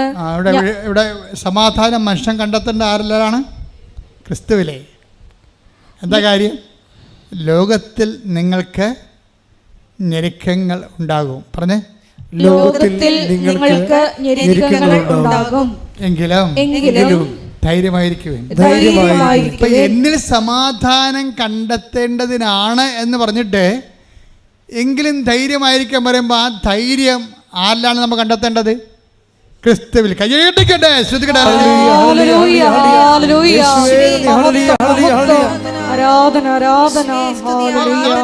യോഹന്നാൻ 16:33 ഇപ്പൊ പറയണത്. എന്താ പറയണത്? എന്നിൽ നിങ്ങൾ സമാധാനം കണ്ടെത്തേണ്ടതിനാണ് ഞാനിത് നേരത്തെ പറഞ്ഞത്. ലോകത്തിൽ നിങ്ങൾക്ക് ഞെരുക്കങ്ങൾ ഉണ്ടാകും, എങ്കിലും നിങ്ങൾ ധൈര്യമായിരിക്കുവൻ. ആ ധൈര്യം ആരിലാണ് ആയിരിക്കേണ്ടത്? ക്രിസ്തുവിലാണ്. എന്താ കാര്യം? നമ്മൾ തോട് കാണുന്നു. തോട് കാണുമ്പോൾ നമ്മൾ വിറച്ച തല്ലി അവിടെ നിൽക്കും. ദൈവം മുങ്ങുക, കഴുത്ത മുങ്ങുക, ഒഴുകി പോകുക എന്നൊക്കെ പറഞ്ഞ് നിൽക്കുമ്പോഴാണ് ക്രിസ്തു നമ്മുടെ കയ്യെ പിടിക്കണത്. ആരാണത്? അവൻ കടൽ ചാടിയവനാണ്. കടൽ ചാടിയവനാണ് നമ്മുടെ മുമ്പേ തോട് ചാടാൻ വേണ്ടി നിൽക്കുന്നത്. നമ്മുടെ മുമ്പേ കയ്യെ പിടിക്കുന്ന ആരാണ്? കടൽ ചാടിയവനാണ്. അപ്പോൾ നമുക്ക് എന്ത് കിട്ടും? ധൈര്യം കിട്ടും. അതാണ് നിങ്ങൾ എന്നിൽ സമാധാനം കണ്ടെത്തണം. ശ്രദ്ധിക്കട്ടെ. ഹല്ലേലൂയ. ഞാനിരിക്കെ തിബേരിയസ് കടലിൻ്റെ തീരത്ത് കർത്താവ് അപ്പോസ്തലന്മാർക്ക് അപ്പം ചുട്ട് കൊടുത്ത് കടപ്പുറത്ത് പോയി വെറുതെ ഇരുന്ന്. കർത്താവ് ഇരുന്ന സ്ഥലമല്ലേ.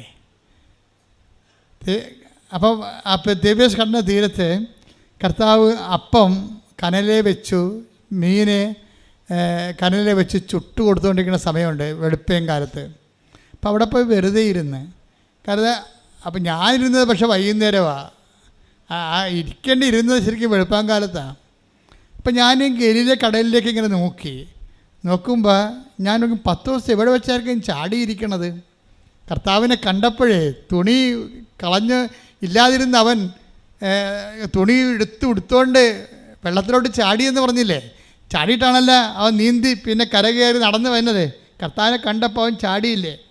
അപ്പം കർത്താവിനെ മറുകര കാണുമ്പോൾ ചാടണമെങ്കിലേ അവന് ഒരു ധൈര്യം എങ്ങനെ കിട്ടിയത്? പണ്ടിതുപോലെ പുള്ളിക്കാരൻ കടലിന് മീതെ നടന്നില്ലേ? അപ്പോഴേ കാറ്റ് പിടിച്ചില്ലേ? അപ്പോഴേ അവൻ മുങ്ങിപ്പോയില്ലേ? അപ്പോഴവനെ പിടിച്ചില്ലേ? ആ പിടിച്ച ആൾ തന്നെയാണല്ലോ കരക്ക് നിൽക്കണത്. അപ്പം ഞാനിവിടെ മുങ്ങിപ്പോകത്തില്ല. ഞാൻ മുങ്ങിപ്പോയാലും അവൻ നടന്നു വന്ന് എന്നെ പിടിക്കും. ക്രിസ്തുവിലുള്ള ആ പഴയ അനുഭവങ്ങളാണ് അവനെ കടലിലേക്ക് ചാടാൻ 10 ദിവസം സഹായിച്ചതെന്നാണ് ഞാൻ കരുതുന്നത്. കാര്യം ആ കടൽ നമ്മുടെ കടൽ പോലെയല്ല, ഇങ്ങനെ കുത്തനെ കിടക്കുകയാണ്. ആഴമുണ്ട് ശരിക്കും. ഒരു 30 മീറ്റർ അകലെയാണെന്ന് പറഞ്ഞാലും ഒരു 4 താഴ്ച 5 താഴ്ച ഉണ്ട് അവിടെ. അപ്പം അങ്ങനെയുള്ള സ്ഥലത്താണ് ഇവൻ ഇരുട്ടത്ത് ചാടണത്. അപ്പം പഴയ ഒരു അനുഭവം എൻ്റെ മക്കളെപ്പോഴും ഓർക്കേണ്ടത്, പഴയ അനുഭവങ്ങൾ എപ്പോഴും നോക്കണം. എന്തെങ്കിലും ക്ലേശം വരുമ്പോൾ പണ്ട് ദൈവം നിങ്ങളെ ഓൾറെഡി സ്ഥലം മുകളിൽ നിന്ന് ഇപ്പം നൂലേക്കെട്ടി ഇറക്കിയ ആളല്ലല്ലോ. പണ്ട് ഇതുവരെ ജീവിച്ച് വരണമെങ്കിൽ എന്തുമാത്രം കണ്ണീരിൻ്റെ പുഴ നമ്മൾ നീന്തി കടന്ന് കാണും ഇല്ലേ? അപ്പം അത് ഓർക്കണം. അന്നെല്ലാം നിന്നെ രക്ഷിച്ച ദൈവം തന്നെയാണ് ഇന്നും ജീവിച്ചിരിക്കണത്. ശ്രദ്ധിക്കട്ടെ. ഹല്ലേലൂയ. നിങ്ങൾ എന്നെ സമാധാനമാണല്ലോ നമ്മുടെ സബ്ജക്റ്റ് അല്ലേ? റോമ 12:18 നിന്ന് പോകുന്നതാണല്ലോ നമ്മൾ. എന്താ പറഞ്ഞിരിക്കണത്? സാധിക്കുന്നിടത്തോളം എല്ലാവരോടും സമാധാനത്തെ വർദ്ധിക്കുവാൻ. ആ സമാധാനം എന്ന് പറഞ്ഞാൽ എന്താണെന്നാണ്? സമാധാനത്തോടെ വർത്തിച്ചുകൊണ്ട് അല്ലേ? ഹെബ്രായർ 12:14 എന്താ പറയണത്? സമാധാനത്തോടെ വർത്തിച്ചുകൊണ്ട് നിങ്ങൾ വിശുദ്ധിക്ക് വേണ്ടി പരിശ്രമിക്കുവിൻ. അവിടുത്തെ വിശുദ്ധി എന്ന് പറഞ്ഞാൽ എന്താണ്? പാപമില്ലാത്ത അവസ്ഥയല്ല, കൃപയായ യേശുവിൻ്റെ ആളായ്മ തന്നെയാണ്. ക്രിസ്തുവിന് വേണ്ടി പരിശ്രമിക്കുന്നെന്നാണ് പറയണത്. സമാധാനം അതാണ് പറയണത്. നിങ്ങൾ എന്നിൽ സമാധാനം എന്തെങ്കിലും നിങ്ങൾ കണ്ടെത്താൻ ഉദ്ദേശിക്കുന്നുണ്ടെങ്കിൽ അത് ഔട്ട് ഓഫ് ജീസസ് പറ്റത്തില്ലെന്നാണ് പറയണത്. പിന്നെ എന്ത് ചെയ്യണം? നിങ്ങൾ എന്നിലാണത് കണ്ടെത്തേണ്ടതെന്ന്. Take the bed of God, നിന്നെ എന്നിൽ സമാധാനം. ശ്രദ്ധിക്കട്ടെ. ഹല്ലേലൂയ. യോഹന്നാൻ 16:33. യോഹന്നാൻ 16:33. നിങ്ങൾ എന്നിൽ സമാധാനം കണ്ടെത്തേണ്ടതിനാണ്. പറഞ്ഞ നിങ്ങൾ എന്നിൽ സമാധാനം കണ്ടെത്തേണ്ടതിനാണ് ഞാനിത് നിങ്ങളോട് പറഞ്ഞത്. അപ്പൊ നിങ്ങളോട് ഞാൻ ഇത് മാത്രമല്ല പറഞ്ഞ മുഴുവൻ കാര്യങ്ങളും, കർത്താവ് പറഞ്ഞ മുഴുവൻ കാര്യങ്ങളും, മുഴുവൻ ദൈവവചനവും എന്തിനാണ്? നമ്മൾ ക്രിസ്തുവിൽ കണ്ടെത്തണം. എന്ത് കണ്ടെത്തണം? സമാധാനം കണ്ടെത്തണം. എന്ത് കണ്ടെത്തണം? കൃപ കണ്ടെത്തണം. എന്ത് കണ്ടെത്തണം? ധൈര്യം കണ്ടെത്തണം. അല്ല, നിലനിൽപ്പിൻ്റെ എല്ലാ വരങ്ങളും കണ്ടെത്താനുള്ള ദൈവത്തിൻ്റെ ആദ്യത്തെ അവസാന വാക്ക് ആൽഫയും ഒമേഗയുമാണ്. നിന്റെ കർത്താവ് കൈയടിക്കട്ടെ. നമ്മുടെ പരസ്പരമുള്ള ക്രിസ്തുവിനെ മുന്നിൽ കണ്ടുകൊണ്ടും മുൻനിർത്തിക്കൊണ്ടും കേന്ദ്രീകരിച്ചുകൊണ്ടും നിങ്ങളുടെ ജീവിത വ്യാപാരങ്ങളെ നിങ്ങളെ പുനഃക്രമീകരിക്കുന്നത് സുവിശേഷവിഹിതമായ രക്ഷയുടെ വീണ്ടെടുപ്പിൻ്റെ ലേക്ക് നിങ്ങൾ പ്രവേശിക്കുന്നതിന് തുല്യമാണ്. എന്ന് വെച്ച് കഴിഞ്ഞാൽ ജീവിത രീതിയുടെ ഓരോ കാര്യങ്ങളിലും ആത്യന്തിക ലക്ഷ്യം എന്തായിരിക്കണം? ക്രിസ്തുവായിരിക്കണം എല്ലാ വിഷയങ്ങളുടെ മേലും. അപ്പം നമ്മൾ ആകുന്നിടത്തോളം എല്ലാവരും സമാധാനം വർദ്ധിക്കണേ. എന്താണ്? വർദ്ധിച്ചുകൊണ്ട് വിശുദ്ധിക്ക് വേണ്ടി പരിശ്രമിക്കുവിൻ. അപ്പോൾ വിശുദ്ധിയുടെ സാകല്യമായിട്ടാണ് ക്രിസ്തു വരണത് ശരിക്കും പറഞ്ഞാൽ. അപ്പോൾ അങ്ങനെയുള്ള എല്ലാ വ്യാപാരങ്ങളും നിങ്ങൾ ആത്മശോധന ചെയ്യണം. കാരണം അതിനെതിരായിട്ടുള്ള ക്രോധം, അതുപോലെ തന്നെ മോഹം, അതിനെതിരായുള്ള വൈരാഗ്യം, വിദ്വേഷം, ചതി, അഹങ്കാരം, മുൻകോപം, കലഹം, ഭിന്നത, ഇങ്ങനെ ലൗകിക ആയിട്ടുള്ള എല്ലാവിധ ക്രിസ്തുവിനെതിരെ നിൽക്കുന്ന ചൈതന്യങ്ങളെ പതുക്കെ നമ്മൾ സബ്സൈഡ് ചെയ്യാൻ വേണ്ടിയാണ് ഉപവാസം വെച്ചിരിക്കുന്നത്. ഉടമ്പടി ഉപവാസം ഇല്ലേ? അപ്പോൾ ഉടമ്പടി ഉപവാസം ആരും തെറ്റിക്കൊന്നും ചെയ്യരുത് കേട്ടോ. അത് ഏത് ജാതിയായാലും ഉപവാസം തന്നെയാണ്. അപ്പം അത് എന്തിനാണ്? സബ്സൈഡ് ചെയ്യാൻ വേണ്ടിയാണ്. ക്രിസ്തുവിലേക്കുള്ള എൻ്റെ യാത്രയിൽ, അതായത് കൃപയിലേക്കുള്ള യാത്ര, ക്രിസ്തുവിൻ്റെക്കുള്ള യാത്ര എന്ന് പറയുമ്പോൾ നിങ്ങൾക്ക് തെറ്റിദ്ധാരണ ഉണ്ടാകും.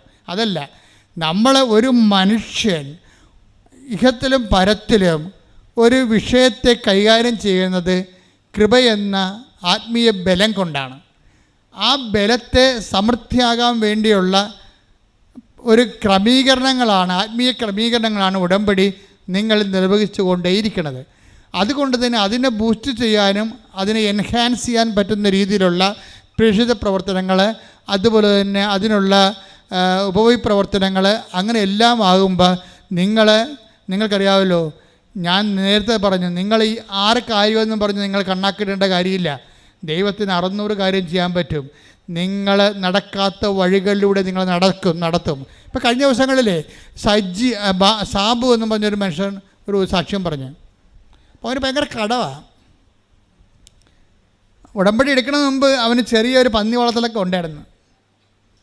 അപ്പം പന്നി വളർത്തുന്ന ആൾക്കാർ എന്തിനാണ് വളർത്തുന്നത്? ആൾക്കാർ പന്നി ഒരു 3 മാസം കൂടുമ്പോൾ പ്രസവിക്കും, കുറേ കുഞ്ഞുങ്ങളെ കിട്ടും, വിൽക്കാൻ പറ്റും, അപ്പോൾ കുറച്ച് ലാഭം കിട്ടും. പക്ഷേ ഈ പുള്ളിക്കാരൻ ഗതി പിടിക്കണില്ല, പന്നി വളർത്തിയിട്ട് പോലും ഗതി പിടിക്കണില്ല. അപ്പോഴൊന്ന് ഉടമ്പടി എടുത്തപ്പോൾ പുള്ളിക്ക് തോന്നി, ഏതായാലും എനിക്കറിയാവുന്നൊരു പണി ഇതാണ്.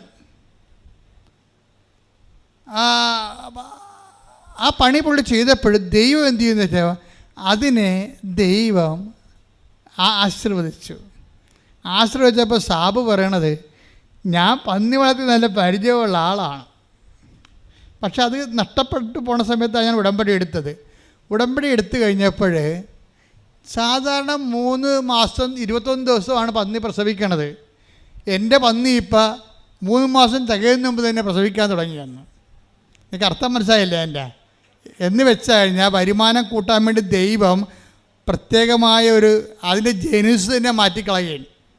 ആ പന്നിയുടെ ജനുസില്ല, അത് മാറ്റിയിട്ട് പറയുകയാണ് 20 കുഞ്ഞിന് പകരം 40 കുഞ്ഞിനാണ് ഈ സാധനം പ്രസവിക്കണമെന്ന്. സമയം കുറച്ച് കുഞ്ഞുങ്ങളുടെ എണ്ണം കൂട്ടിക്കൊടുത്തു. ദൈവത്തിന് എങ്ങനെ നിങ്ങളെ രക്ഷിക്കാൻ പറ്റൂ? ദൈവത്തിന് നിങ്ങളുടെ ഇൻറ്റൻഷൻ വെച്ചുകൊണ്ട് എണ്ണി പിടിക്കരുത്. നിങ്ങളുടെ നിലനിൽപ്പ് തറയിൽ നിന്നുകൊണ്ട് തന്നെ നിങ്ങളുടെ അധ്വാനത്തെ നിങ്ങളുടെ ചിന്തയ്ക്ക് അതീതമായി നിങ്ങൾ വർദ്ധിപ്പിച്ചുകൊണ്ട് ദൈവത്തെ നിങ്ങളെ നിലനിർത്താൻ പറ്റും. ആ സാബു ഒരു ദിവസം ഇവിടെ ഭയങ്കര സങ്കടം. എന്താ കാര്യം? വലിയ ശനിയാഴ്ച പുള്ളി വന്നത്, ഉടമ്പടി പുതുക്കാൻ വേണ്ടി വന്നതേ. ആളെ കരകയറി വന്നപ്പോൾ ഉടമ്പടി പുതുക്കുന്നതിനെക്കുറിച്ച് ഓർത്ത് പുള്ളി വന്നപ്പോൾ വലിയ ശനിയാഴ്ചയായിപ്പോയി. വലിയ ശനിയാഴ്ചയായപ്പോൾ ഇപ്പോൾ ഇവിടെ ഇല്ലല്ല. അത് പുള്ളി ധ്യാനം കൂടിയിട്ടില്ലെന്നോ, ധ്യാനം കൂടി ആ പ്രാവശ്യത്തെ ധ്യാനം കൂടില്ലെന്ന് തോന്നുന്നത്. വലിയ ശനിയാഴ്ച ഇവിടെ വന്നപ്പോൾ കൃപാസനം പൂട്ടിക്കല്ല, ആൾക്കാർ കയറി മൗനമായി പ്രാർത്ഥിക്കുന്നു. ഉടമ്പടി ശുശ്രൂഷ ഒന്നും ഇല്ല. അപ്പോൾ ഭയങ്കര സങ്കടമായി. അമ്മയെ കാണാൻ വന്നിട്ട് കാണാതെ പോകേണ്ട അവസ്ഥ വന്നല്ല എന്ന് പറഞ്ഞില്ല, സങ്കടപ്പെട്ടില്ല. പെട്ടെന്ന് ഒരു മുല്ലപ്പൂ മണം ഇങ്ങനെ കയറി ചുഴന്ന് നിന്ന്. നമ്മൾ പറയണതെല്ലാം ഇങ്ങനെ മുഴുവനും ഈ ഭിത്തിക്ക് മുഴുവൻ മാതാവിൻ്റെ ചെയ് വെച്ചിരിക്കുക. നിൻ്റെ ദീർഘനിശ്വാസം വരെ ഇങ്ങനെ സക്ക് ചെയ്ത് പിടിക്കും. എന്നിട്ട് നേരെ നിനക്ക് മനസ്സിലാകുന്ന ഭാഷയിൽ നിന്നോട് സംസാരിക്കും. എനിക്ക് മനസ്സിലായിരിക്കണത് ഈ പ്രസൻസാണ് ഉടമ്പടിയുടെ ഏറ്റവും വലുത്. എന്നുവെച്ചാൽ നിങ്ങളെപ്പോഴും നിങ്ങളുടെ വീട്, കല്യാണം, PR, പെൻഷൻ എന്ന് പറഞ്ഞ കാറിക്കൂപ്പി നടക്കാതെ പ്രസൻസിന് വേണ്ടി ഒന്ന് മാറ്റിപ്പിടിക്കണം നല്ലതായിരിക്കും. എന്ന് വെച്ച് കഴിഞ്ഞാൽ, കർത്താവേ നിൻ്റെ സാന്നിധ്യം ഞാൻ കൊതിക്കുന്നു.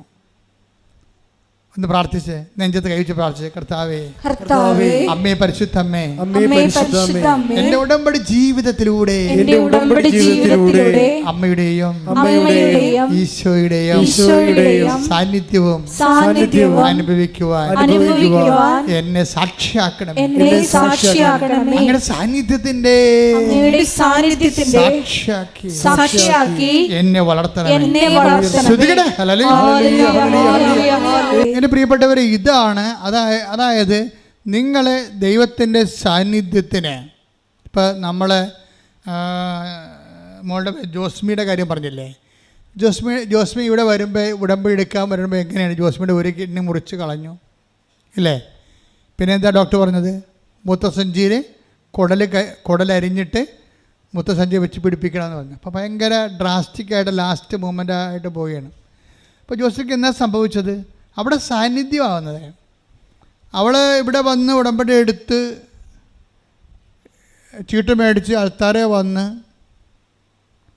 എൻ്റെ ഈ ചീട്ട് തന്ന് ഞാൻ ചീട്ട് കൊണ്ടുപോയി മാതാവിൻ്റെ അടുത്ത് കൊടുത്ത് തിരിച്ചു വന്ന് ഇവളുടെ തലയെ കൈവച്ചപ്പോൾ അവൾ പറയുന്നത് കറണ്ട് അടിക്കണ പോലെ ശക്തിയിലേക്ക് അടിച്ചെന്നാണ്. അതെന്ന് പറയണത് നമ്മൾക്കറിയാം, ഈ ബൈബിളിൽ പറഞ്ഞിരിക്കുന്ന എല്ലാ കാര്യങ്ങളും. പിന്നെ ജോസ്മിയുടെ സാക്ഷി നിങ്ങൾ കേൾക്കണം, ഒന്നുകൂടി കേൾക്കണമല്ലായിരിക്കും. അവളുടെ ബ്ലാഡർ ശരിയായി, അവിടെ കിഡ്നി ശരിയായി, അവിടെ വയറുവേദന മാറി, എല്ലാം. അപ്പോൾ ദൈവത്തിനൊരു സെക്കൻഡ് മതി. നിങ്ങൾ ഓരോ പത്രം കൊടുത്താൽ ശരിയാവുക, ദൈവം തരുക. അപ്പോൾ ദൈവത്തിന് എന്തെങ്കിലും കൊടുത്താൽ നമ്മൾ തിരിച്ചെന്ത് വാങ്ങിക്കാൻ വേണ്ടി ഉടമ്പെടുക്കണ പോലെയാണ്. നിങ്ങൾ ഇങ്ങനെ കുറേ വാദപ്പനിക്കാരുണ്ട് ഉടമ്പെടുത്തിരിക്കണത്. ഇങ്ങനെ എന്താ വാദപ്പനിക്കാരെന്ന് വെച്ച് കഴിഞ്ഞാൽ ആത്മാവായിട്ട് അവർ വാദപ്പനി, അവരുടെ ആത്മാവത്തിൽ ദൈവത്തോട് ഇങ്ങനെ ബാർഗൈൻ ചെയ്ത്, അങ്ങനെയല്ല. നിങ്ങൾ ചെയ്യുമ്പോൾ ഉടമ്പടിയിൽ ദൈവത്തിൻ്റെ സാന്നിധ്യമാണ് ലക്ഷ്യം വെക്കേണ്ടത്. ദൈവ സാന്നിധ്യം വന്നാൽ എല്ലാ വിഷയങ്ങൾക്കും തീർപ്പാകും. അതിന് ഞാൻ ആദ്യം പറഞ്ഞാണ് ചെയ്യേണ്ടത്. എന്താ ചെയ്യേണ്ടത്? ഈ ഭൗമാകർഷണവും ദൈവാകർഷണവും ഉണ്ടാകും സബ്ജക്റ്റിന്. ദൈവാകർഷണമുള്ള സബ്ജക്റ്റുകളുടെ എണ്ണം കൂട്ടണം. എന്ന് വെച്ച് കഴിഞ്ഞാൽ ദൈവത്തിൻ്റെ പോർഷൻ ഉറപ്പ് വരുന്നത്. ഇപ്പം നിങ്ങൾക്കൊരു കുഞ്ഞിനെ തന്നാൽ നീ പറയണം, ഈ കുഞ്ഞിനെ കർത്താവിൻ്റെ പ്രീതികരമായ കുഞ്ഞായിട്ട് ഞാൻ വളർത്തും. ഈ കുഞ്ഞു വഴി ഞാൻ മുമ്പത്തേക്കാൾ നല്ല സ്വഭാവമുള്ള വ്യക്തിയായിട്ട് മാറും. എൻ്റെ അമ്മായിയമ്മയോട് ഞാൻ മിണ്ടണില്ല, നാത്തുമാരോട് മിണ്ടണില്ല, ഭർത്താവുമായിട്ടും മിണ്ടണില്ല. അപ്പോൾ വല്ല വഴക്കുണ്ടാകും. അപ്പോൾ ഇങ്ങനെയുള്ള എല്ലാ സ്വഭാവങ്ങളും ചിലരെ അനുഗ്രഹിച്ച് കഴിയുമ്പോൾ ചെളി കുറുകിയിരിക്കുന്ന ചെളിയിൽ സൂര്യൻ അടിക്കണ പോലെ ഇരിക്കും. നിങ്ങൾ അനുഗ്രഹത്തിൻ്റെ റിസപ്റ്റിവിറ്റിയിൽ നിങ്ങളൊരു മെഴുകാകനാണ് നിങ്ങൾക്ക് നല്ലത്. കർത്താവിനറിയണം മെഴുക എങ്ങനെയാണ്. സൂര്യനെ ഉദിച്ച് കഴിഞ്ഞാൽ വെയിലടിച്ച് കഴിഞ്ഞാൽ അത് ഉരുകും. ചെളിയാണെങ്കിൽ കട്ടിപിടിക്കും. നിങ്ങൾക്കൊരു കുഞ്ഞിനെ തന്നാൽ പിന്നെ കുഞ്ഞിനെ ഭർത്താവിനെ കൊണ്ട് പോലും എടുപ്പിക്കത്തില്ല, അമ്മനെ കൊണ്ട് എടുപ്പിക്കത്തില്ല, അതിൻ്റെ പേരിൽ പള്ളിയിൽ പോകത്തില്ല, കുടുംബപ്രാർത്ഥനയ്ക്ക് വന്നിരിക്കത്തില്ല. കുടുംബപ്രാർത്ഥന ഇരിക്കുന്ന സമയത്തായിരിക്കും നിങ്ങൾ കൊച്ചിന് പാല് കൊടുക്കണത്. പലർക്കും വല്ലതും പറയാൻ പറ്റുമോ? കൊച്ചിന് പാല് കൊടുക്കേണ്ടതല്ലേ? ഇവളെന്താ ചെയ്യണമെന്ന് വെച്ച് കഴിഞ്ഞാൽ കുടുംബപ്രാർത്ഥനയ്ക്ക് പണ്ടാരെ ഇരിക്കുകയാണ്, കൊച്ചിനെ പിടിച്ചുകൊണ്ടിരിക്കുകയാണ്. ഇങ്ങനെ ഒരു 1/2 വയസ്സുള്ള കൊച്ചിനെ പിടിച്ചുകൊണ്ടിരിക്കുകയാണ്. ഇത് വായിട്ട് നോക്കി ഇങ്ങനെ ചത്തവരുടെ വീട്ടിൽ മരിച്ചിരിക്കണ പോലെ ഇങ്ങനെ എന്ത് രൂപത്തിൽ നോക്കിയിരിക്കും. എന്നിട്ട് ഇവിടെ ന്യൂട്രായിട്ട് കുഞ്ഞിനിട്ടൊരു കള്ള് വെച്ച് കൊടുക്കും. അപ്പോൾ കുഞ്ഞിക്ക് അതൊക്കെ അല്ലേ. അപ്പോൾ ഉടനെ ഇവിടെ 2 കൊട്ടും കൊട്ടിയിട്ട് കൊച്ചിനെ എടുത്തിട്ട് പാൽ കൊടുക്കാൻ പോയി. ഇവർക്ക് അവിടെ നിന്ന് സ്കൾക്ക് ചെയ്യണം. ഇവൾക്ക് കുടുംബപ്രാർത്ഥനയിൽ നിന്ന് ആ കുഞ്ഞിൻ്റെ പേരിൽ കുഞ്ഞിനെ കിള്ളി നിലവിളിപ്പിച്ചിട്ട്, അതായത് ഞാനൊരു 21 ലക്ഷം ആൾക്കാരെ കൗൺസിൽ ചെയ്യുമ്പോൾ ഇതിൻ്റെ അകത്ത് എങ്ങനെയായാലും ഒരു 10,000 പിശാചുക്കളുണ്ട്. എന്ന് വെച്ച് കഴിഞ്ഞാൽ ഇതുപോലുള്ള തരവഴിത്തരങ്ങൾ കയ്യിരിക്കണം. എന്ന് വെച്ച് കഴിഞ്ഞാൽ ആ കുടുംബപ്രാർത്ഥനയ്ക്ക് ഇരിക്കാൻ പറ്റുന്നില്ല. പിശാച് എങ്ങനെ ഇരിക്കാൻ പറ്റും? ഒരു 5 പ്രാവശ്യം കുർബാന മുടക്കിയിട്ടുണ്ടെങ്കിൽ തന്നെ ഗർഭിണികളാണ് അപകടാവസ്ഥ നിൽക്കുന്നത്. നിങ്ങൾ ഈ കൊച്ചിൻ്റെ പേരിൽ കർത്താവിന് വേണ്ടി പണി കൊടുത്തുകൊണ്ടിരിക്കുകയാണ്. നിങ്ങൾക്ക് ഗർഭിണിയുടെ പേരിൽ ആനുകൂല്യം കൈപ്പറ്റിക്കൊണ്ട് സംവരണമാണ്. ഗർഭിണികൾക്ക് സംവരണമാണല്ല. അവർക്കൊന്നും വീട്ടിൽ ജോലി ചെയ്യേണ്ട, അവർക്ക് പള്ളിയിൽ പോകേണ്ട, കുടുംബപ്രാർത്ഥന കൂടേണ്ട, മൊത്തം സംവരണമാണ്. 90% സംവരണം. നീ എളിതരമുള്ളിടത്ത് വാദം കൊച്ചാൻ വേണ്ടി സംവരണം കൊണ്ട് ദൈവത്തിനിട്ട് പണി കൊടുത്താൽ തിരിച്ചൊരു പണി വന്നാൽ എൻ്റെ പെണ്ണെ നീ താങ്ങത്തില്ല. അതുകൊണ്ട് നേരെ ചെവ്വേ വരാൻ പറഞ്ഞു. കർത്താവിൻ്റെ കുഞ്ഞ് ചോദിക്കുമ്പോൾ തന്നെ പറയണം, ഈ കുഞ്ഞിൻ്റെ പേരിൽ തന്നെ ഞാൻ മുമ്പത്തേക്കാൾ നിന്നോട് അടുത്തിരിക്കും. നിൻ്റെ കുർബാനയോട്, നിൻ്റെ ബലിപീഠത്തോട്, നിൻ്റെ കുടുംബപ്രാർത്ഥനയോട് ഈ കുഞ്ഞിൻ്റെ പേര് ഞാൻ നിൻ്റെ സാക്ഷികളായിരിക്കും. അതാണ് ദൈവത്തിൻ്റെ അംശമെന്ന് പറയണത്. അങ്ങനെ വന്ന് നോക്കിയിട്ട് ശ്രുതിക്കട്ടെ. ഹല്ലേലൂയ. നമ്മൾ വീണ്ടും തിരിച്ചു വന്ന് അവസാനിപ്പിക്കുകയാണ്. അതായത് നമ്മൾ ആദ്യം കണ്ട എന്താണ്? ആദ്യം കണ്ട 12:18 റോമർ എന്താ പറഞ്ഞത്? സാധിക്കുന്നിടത്തോളം എല്ലാവരോടും സമാധാനത്തിൽ വർത്തിക്കുക. അപ്പൊ എന്തിനാണ് സമാധാനത്തെ വർത്തിക്കണം എന്നാണ് പിന്നീട് പറയണത്. ഹെബ്രായർ 14:18 എന്താ പറയണത്? സമാധാനത്തെ വർത്തിച്ചുകൊണ്ട് വിശുദ്ധിക്ക് വേണ്ടി പ്രാർത്ഥിക്കുവേൻ. അപ്പം ഈ വിശുദ്ധിക്ക് വേണ്ടി പരിശ്രമിക്കണമെന്ന് പറഞ്ഞാൽ എന്തിനാണ് വിശുദ്ധി? എന്തിനാണ്? ദൈവത്തിൻ്റെ സാന്നിധ്യത്തിലേക്കാണ് ഈ സംഭവം പോണത്. ഹെബ്രായർ 14:13 ശ്രദ്ധിക്കട്ടെ. ഹല്ലേലൂയ. ഹെബ്രായർ 12:14 എല്ലാവരോടും സമാധാനത്തിൽ വർത്തിച്ച് വിശുദ്ധിക്ക് വേണ്ടി പരിശ്രമിക്കുവിൻ. വിശുദ്ധി കൂടാതെ ആർക്കും കർത്താവിനെ ദർശിക്കാൻ സാധിക്കുകയില്ല. അതാണ് പ്രശ്നം. വിശുദ്ധിക്ക് ലക്ഷ്യമൊന്നുമില്ല. വിശുദ്ധി ഒരു മാർഗമാണ്. സമാധാനമാണ് അതിൻ്റെ ആദ്യത്തെ സ്റ്റെപ്പ്. സാധിക്കുന്നിടത്തോളം സമാധാനത്തിൽ വർത്തിച്ചുകൊണ്ട് വിശുദ്ധിക്ക് വേണ്ടി പരിശ്രമിക്കുവിൻ. എന്തിനാണ് വിശുദ്ധിക്ക് വേണ്ടി പരിശ്രമിക്കുന്നത്? വിശുദ്ധി കൂടാതെ ദൈവത്തെ ദർശിക്കുവാൻ സാധ്യമല്ല. ഉടമ്പടിയോട് സത്യസന്ധതയും നിൻ്റെ പ്രാർത്ഥനയിൽ ദൈവഗണം വർദ്ധിപ്പിക്കുകയും അതിൻ്റെ ഭൗമഗണം കുറയ്ക്കുകയും ചെയ്യണം. ഓരോ ഉടമ്പടിയുടെ ഓരോ മാസവും കഴിഞ്ഞു പോകുമ്പോൾ ദൈവദർശനത്തിന് നീ നിന്നെ തന്നെ ഒരുക്കുന്ന അതിശക്തമായ ദൈവികമായ സംവിധാനമാണ് ഉടമ്പടി. ഉടമ്പടിയിലേക്ക് നിന്നെ കൊണ്ടുവന്നതിന് നീ നന്ദി പറയണം ദൈവത്തോട്. നീ വെച്ചിരിക്കുന്ന നിയോഗങ്ങൾ മാത്രമല്ല ദൈവത്തിൻ്റെ നിയോഗങ്ങൾ, അതിനേക്കാൾ വലിയ കാര്യങ്ങൾ കർത്താവ് നിനക്ക് വേണ്ടി ക്രമീകരിച്ചിട്ടുണ്ട്. അതിലെത്തുന്നവരെ ഉടമ്പടി നമ്മൾ യാത്ര തുടരും.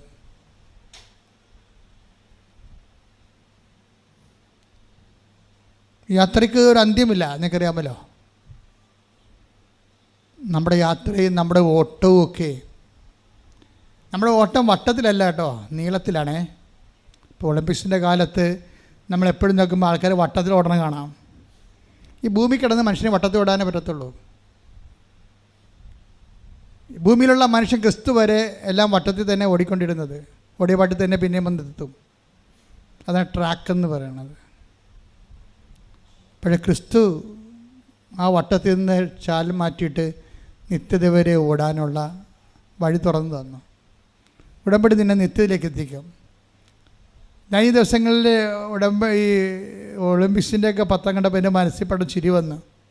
മനുഷ്യൻ വട്ടത്തിൽ കിടന്ന് ഓടണം.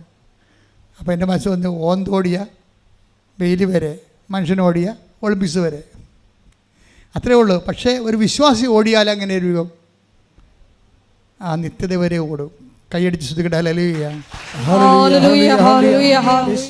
എന്തെങ്കിലും കാര്യങ്ങൾ ദൈവത്തിൻ്റെ ഉടമ്പടിയിൽ നിൻ്റെ വിഷയത്തിന് പറ്റുന്ന രീതിയിൽ ദൈവം തന്നില്ല എന്ന് നിനക്ക് തോന്നിയാൽ ഉടനെ നീ അതൊരു പോളിസിയാക്കണം. ആ ഫണ്ട് മുഴുവൻ പോളിസിയാക്കണം. നിത്യതയിൽ റീഫണ്ട് ചെയ്യാൻ പറ്റുന്ന രീതിയിൽ ദൈവത്തിന് തിരിച്ച് സമർപ്പിക്കണം. കേൾക്കപ്പെടാത്ത പ്രാർത്ഥനകൾ ഒരിക്കലും കേൾക്കപ്പെടുന്നില്ല എന്നല്ല ബൈബിൾ പറയണത്. അത് കേൾക്കുന്ന ദൈവത്തിൻ്റെ കാലം ദൈവം നിനക്കായി കരുതി വെച്ചിട്ടുണ്ട്. കൈയടിക്കട്ടെ, ഉടമ്പടി ചെയ്ത എല്ലാ വിഷയങ്ങൾക്കും വേണ്ടി ഓൺലൈനിലുള്ളവർക്ക് വേണ്ടിയും കൂടി പ്രാർത്ഥിക്കുന്നു. അച്ഛൻ പ്രാർത്ഥിക്കുന്ന അത്രയും സമയം ഇടിമുഴക്കം പോലെ ശ്രദ്ധിച്ചുകൊണ്ടിരിക്കണം. കർത്താവിൻ്റെ കൃപ നിങ്ങളൊക്കെ ആവശ്യിച്ചുകൊണ്ട് അനുഗ്രഹമായും കൃപയായും സൗഖ്യമായും കർത്താവിൻ്റെ സ്നേഹം പെയ്തിറങ്ങുന്ന വലിയ നിമിഷങ്ങളാണ്. ശ്രദ്ധിക്കേണ്ടത്. ഹല്ലേലൂയ, ഹല്ലേലൂയ, ഹല്ലേലൂയ, ഹല്ലേലൂയ. കർത്താവിൻ്റെ ഉന്നതമായ നാമത്തിന് സ്തോത്രം ചെയ്യുന്നു. കർത്താവിൻ്റെ വിശുദ്ധ പൗരോഹിത്യത്തെ മഹത്വപ്പെടുത്തണം. കർത്താവ് സഭയിലുള്ള സാന്നിധ്യത്തെ പ്രകടമാക്കണം. 38 വർഷം ഞാൻ അർപ്പിച്ച കൃപാനയുടെ യോഗ്യതയാണ് അൾത്താരയിലെ ജീവനോടെ പ്രത്യക്ഷപ്പെട്ട പരിശുദ്ധ അമ്മയുടെ മാധ്യസ്ഥത.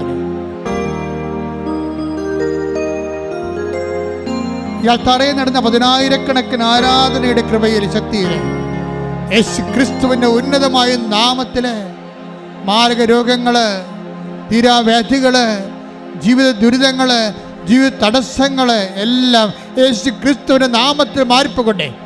കർത്താവേ, അപ്പാ, സ്വർഗീയ പിതാവേ, അങ്ങേ പുത്രനായ യേശു ക്രിസ്തുവിൻ്റെ നാമത്തിൽ പ്രാർത്ഥിക്കുന്നപ്പാ, നിന്റെ തിരുമുറിവാർന്ന വലത് കരത്താൽ എല്ലാ മക്കളെ സ്പർശിക്കണേ അപ്പാ.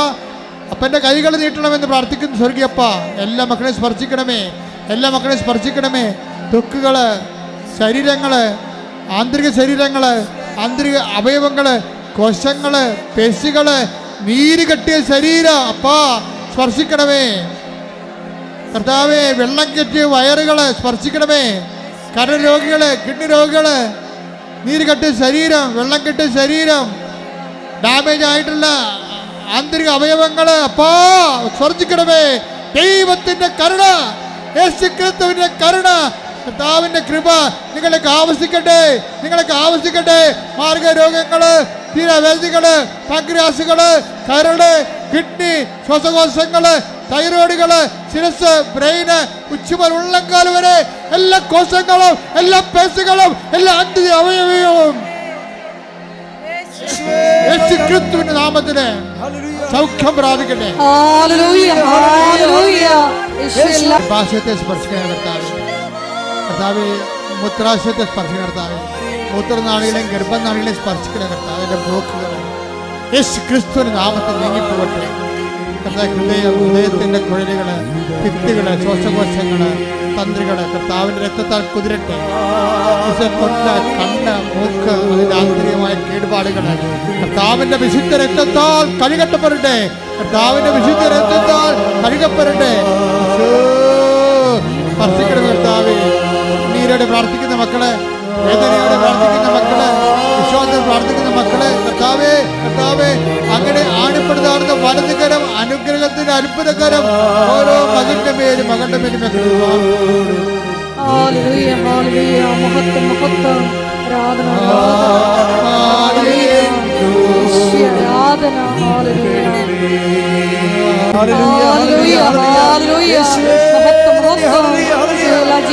മുട്ടനിക്കാം. മൗനമായി പ്രാർത്ഥിക്കട്ടെ. ഇപ്പൊ സമാപന ആശീർവാദം സ്വീകരിക്കാം. ശിരസ് നമിച്ച് ആശീർവാദം സ്വീകരിക്കുക. എല്ലാവരോടും സമാധാനത്തിൽ വർത്തിച്ച് വിശുദ്ധിക്ക് വേണ്ടി യത്നിക്കുവാൻ ഈ ആരാധനയിലൂടെ ഞങ്ങളെ അഭിഷേകം ചെയ്യണമേ എന്ന് പ്രാർത്ഥിക്കാം.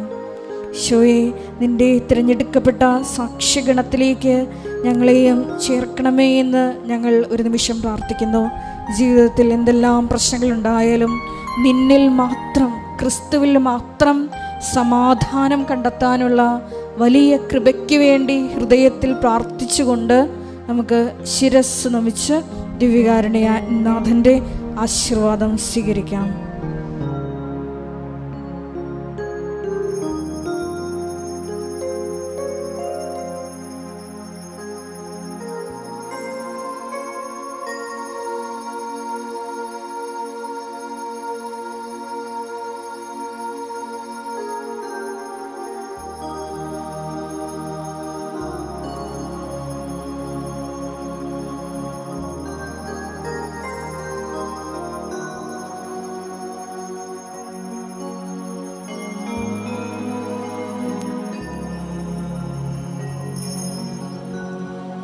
പരിശുദ്ധ പരമമാ ദിവ്യകാരുണ്യമേ, എന്നും എന്നും അങ്ങേയ്ക്കാരാധന. പരിശുദ്ധ പരമമാ ദിവ്യകാരുണ്യമേ, എന്നും എന്നും അങ്ങേയ്ക്കാരാധന. പരിശുദ്ധ പരമമാ ദിവ്യകാരുണ്യമേ,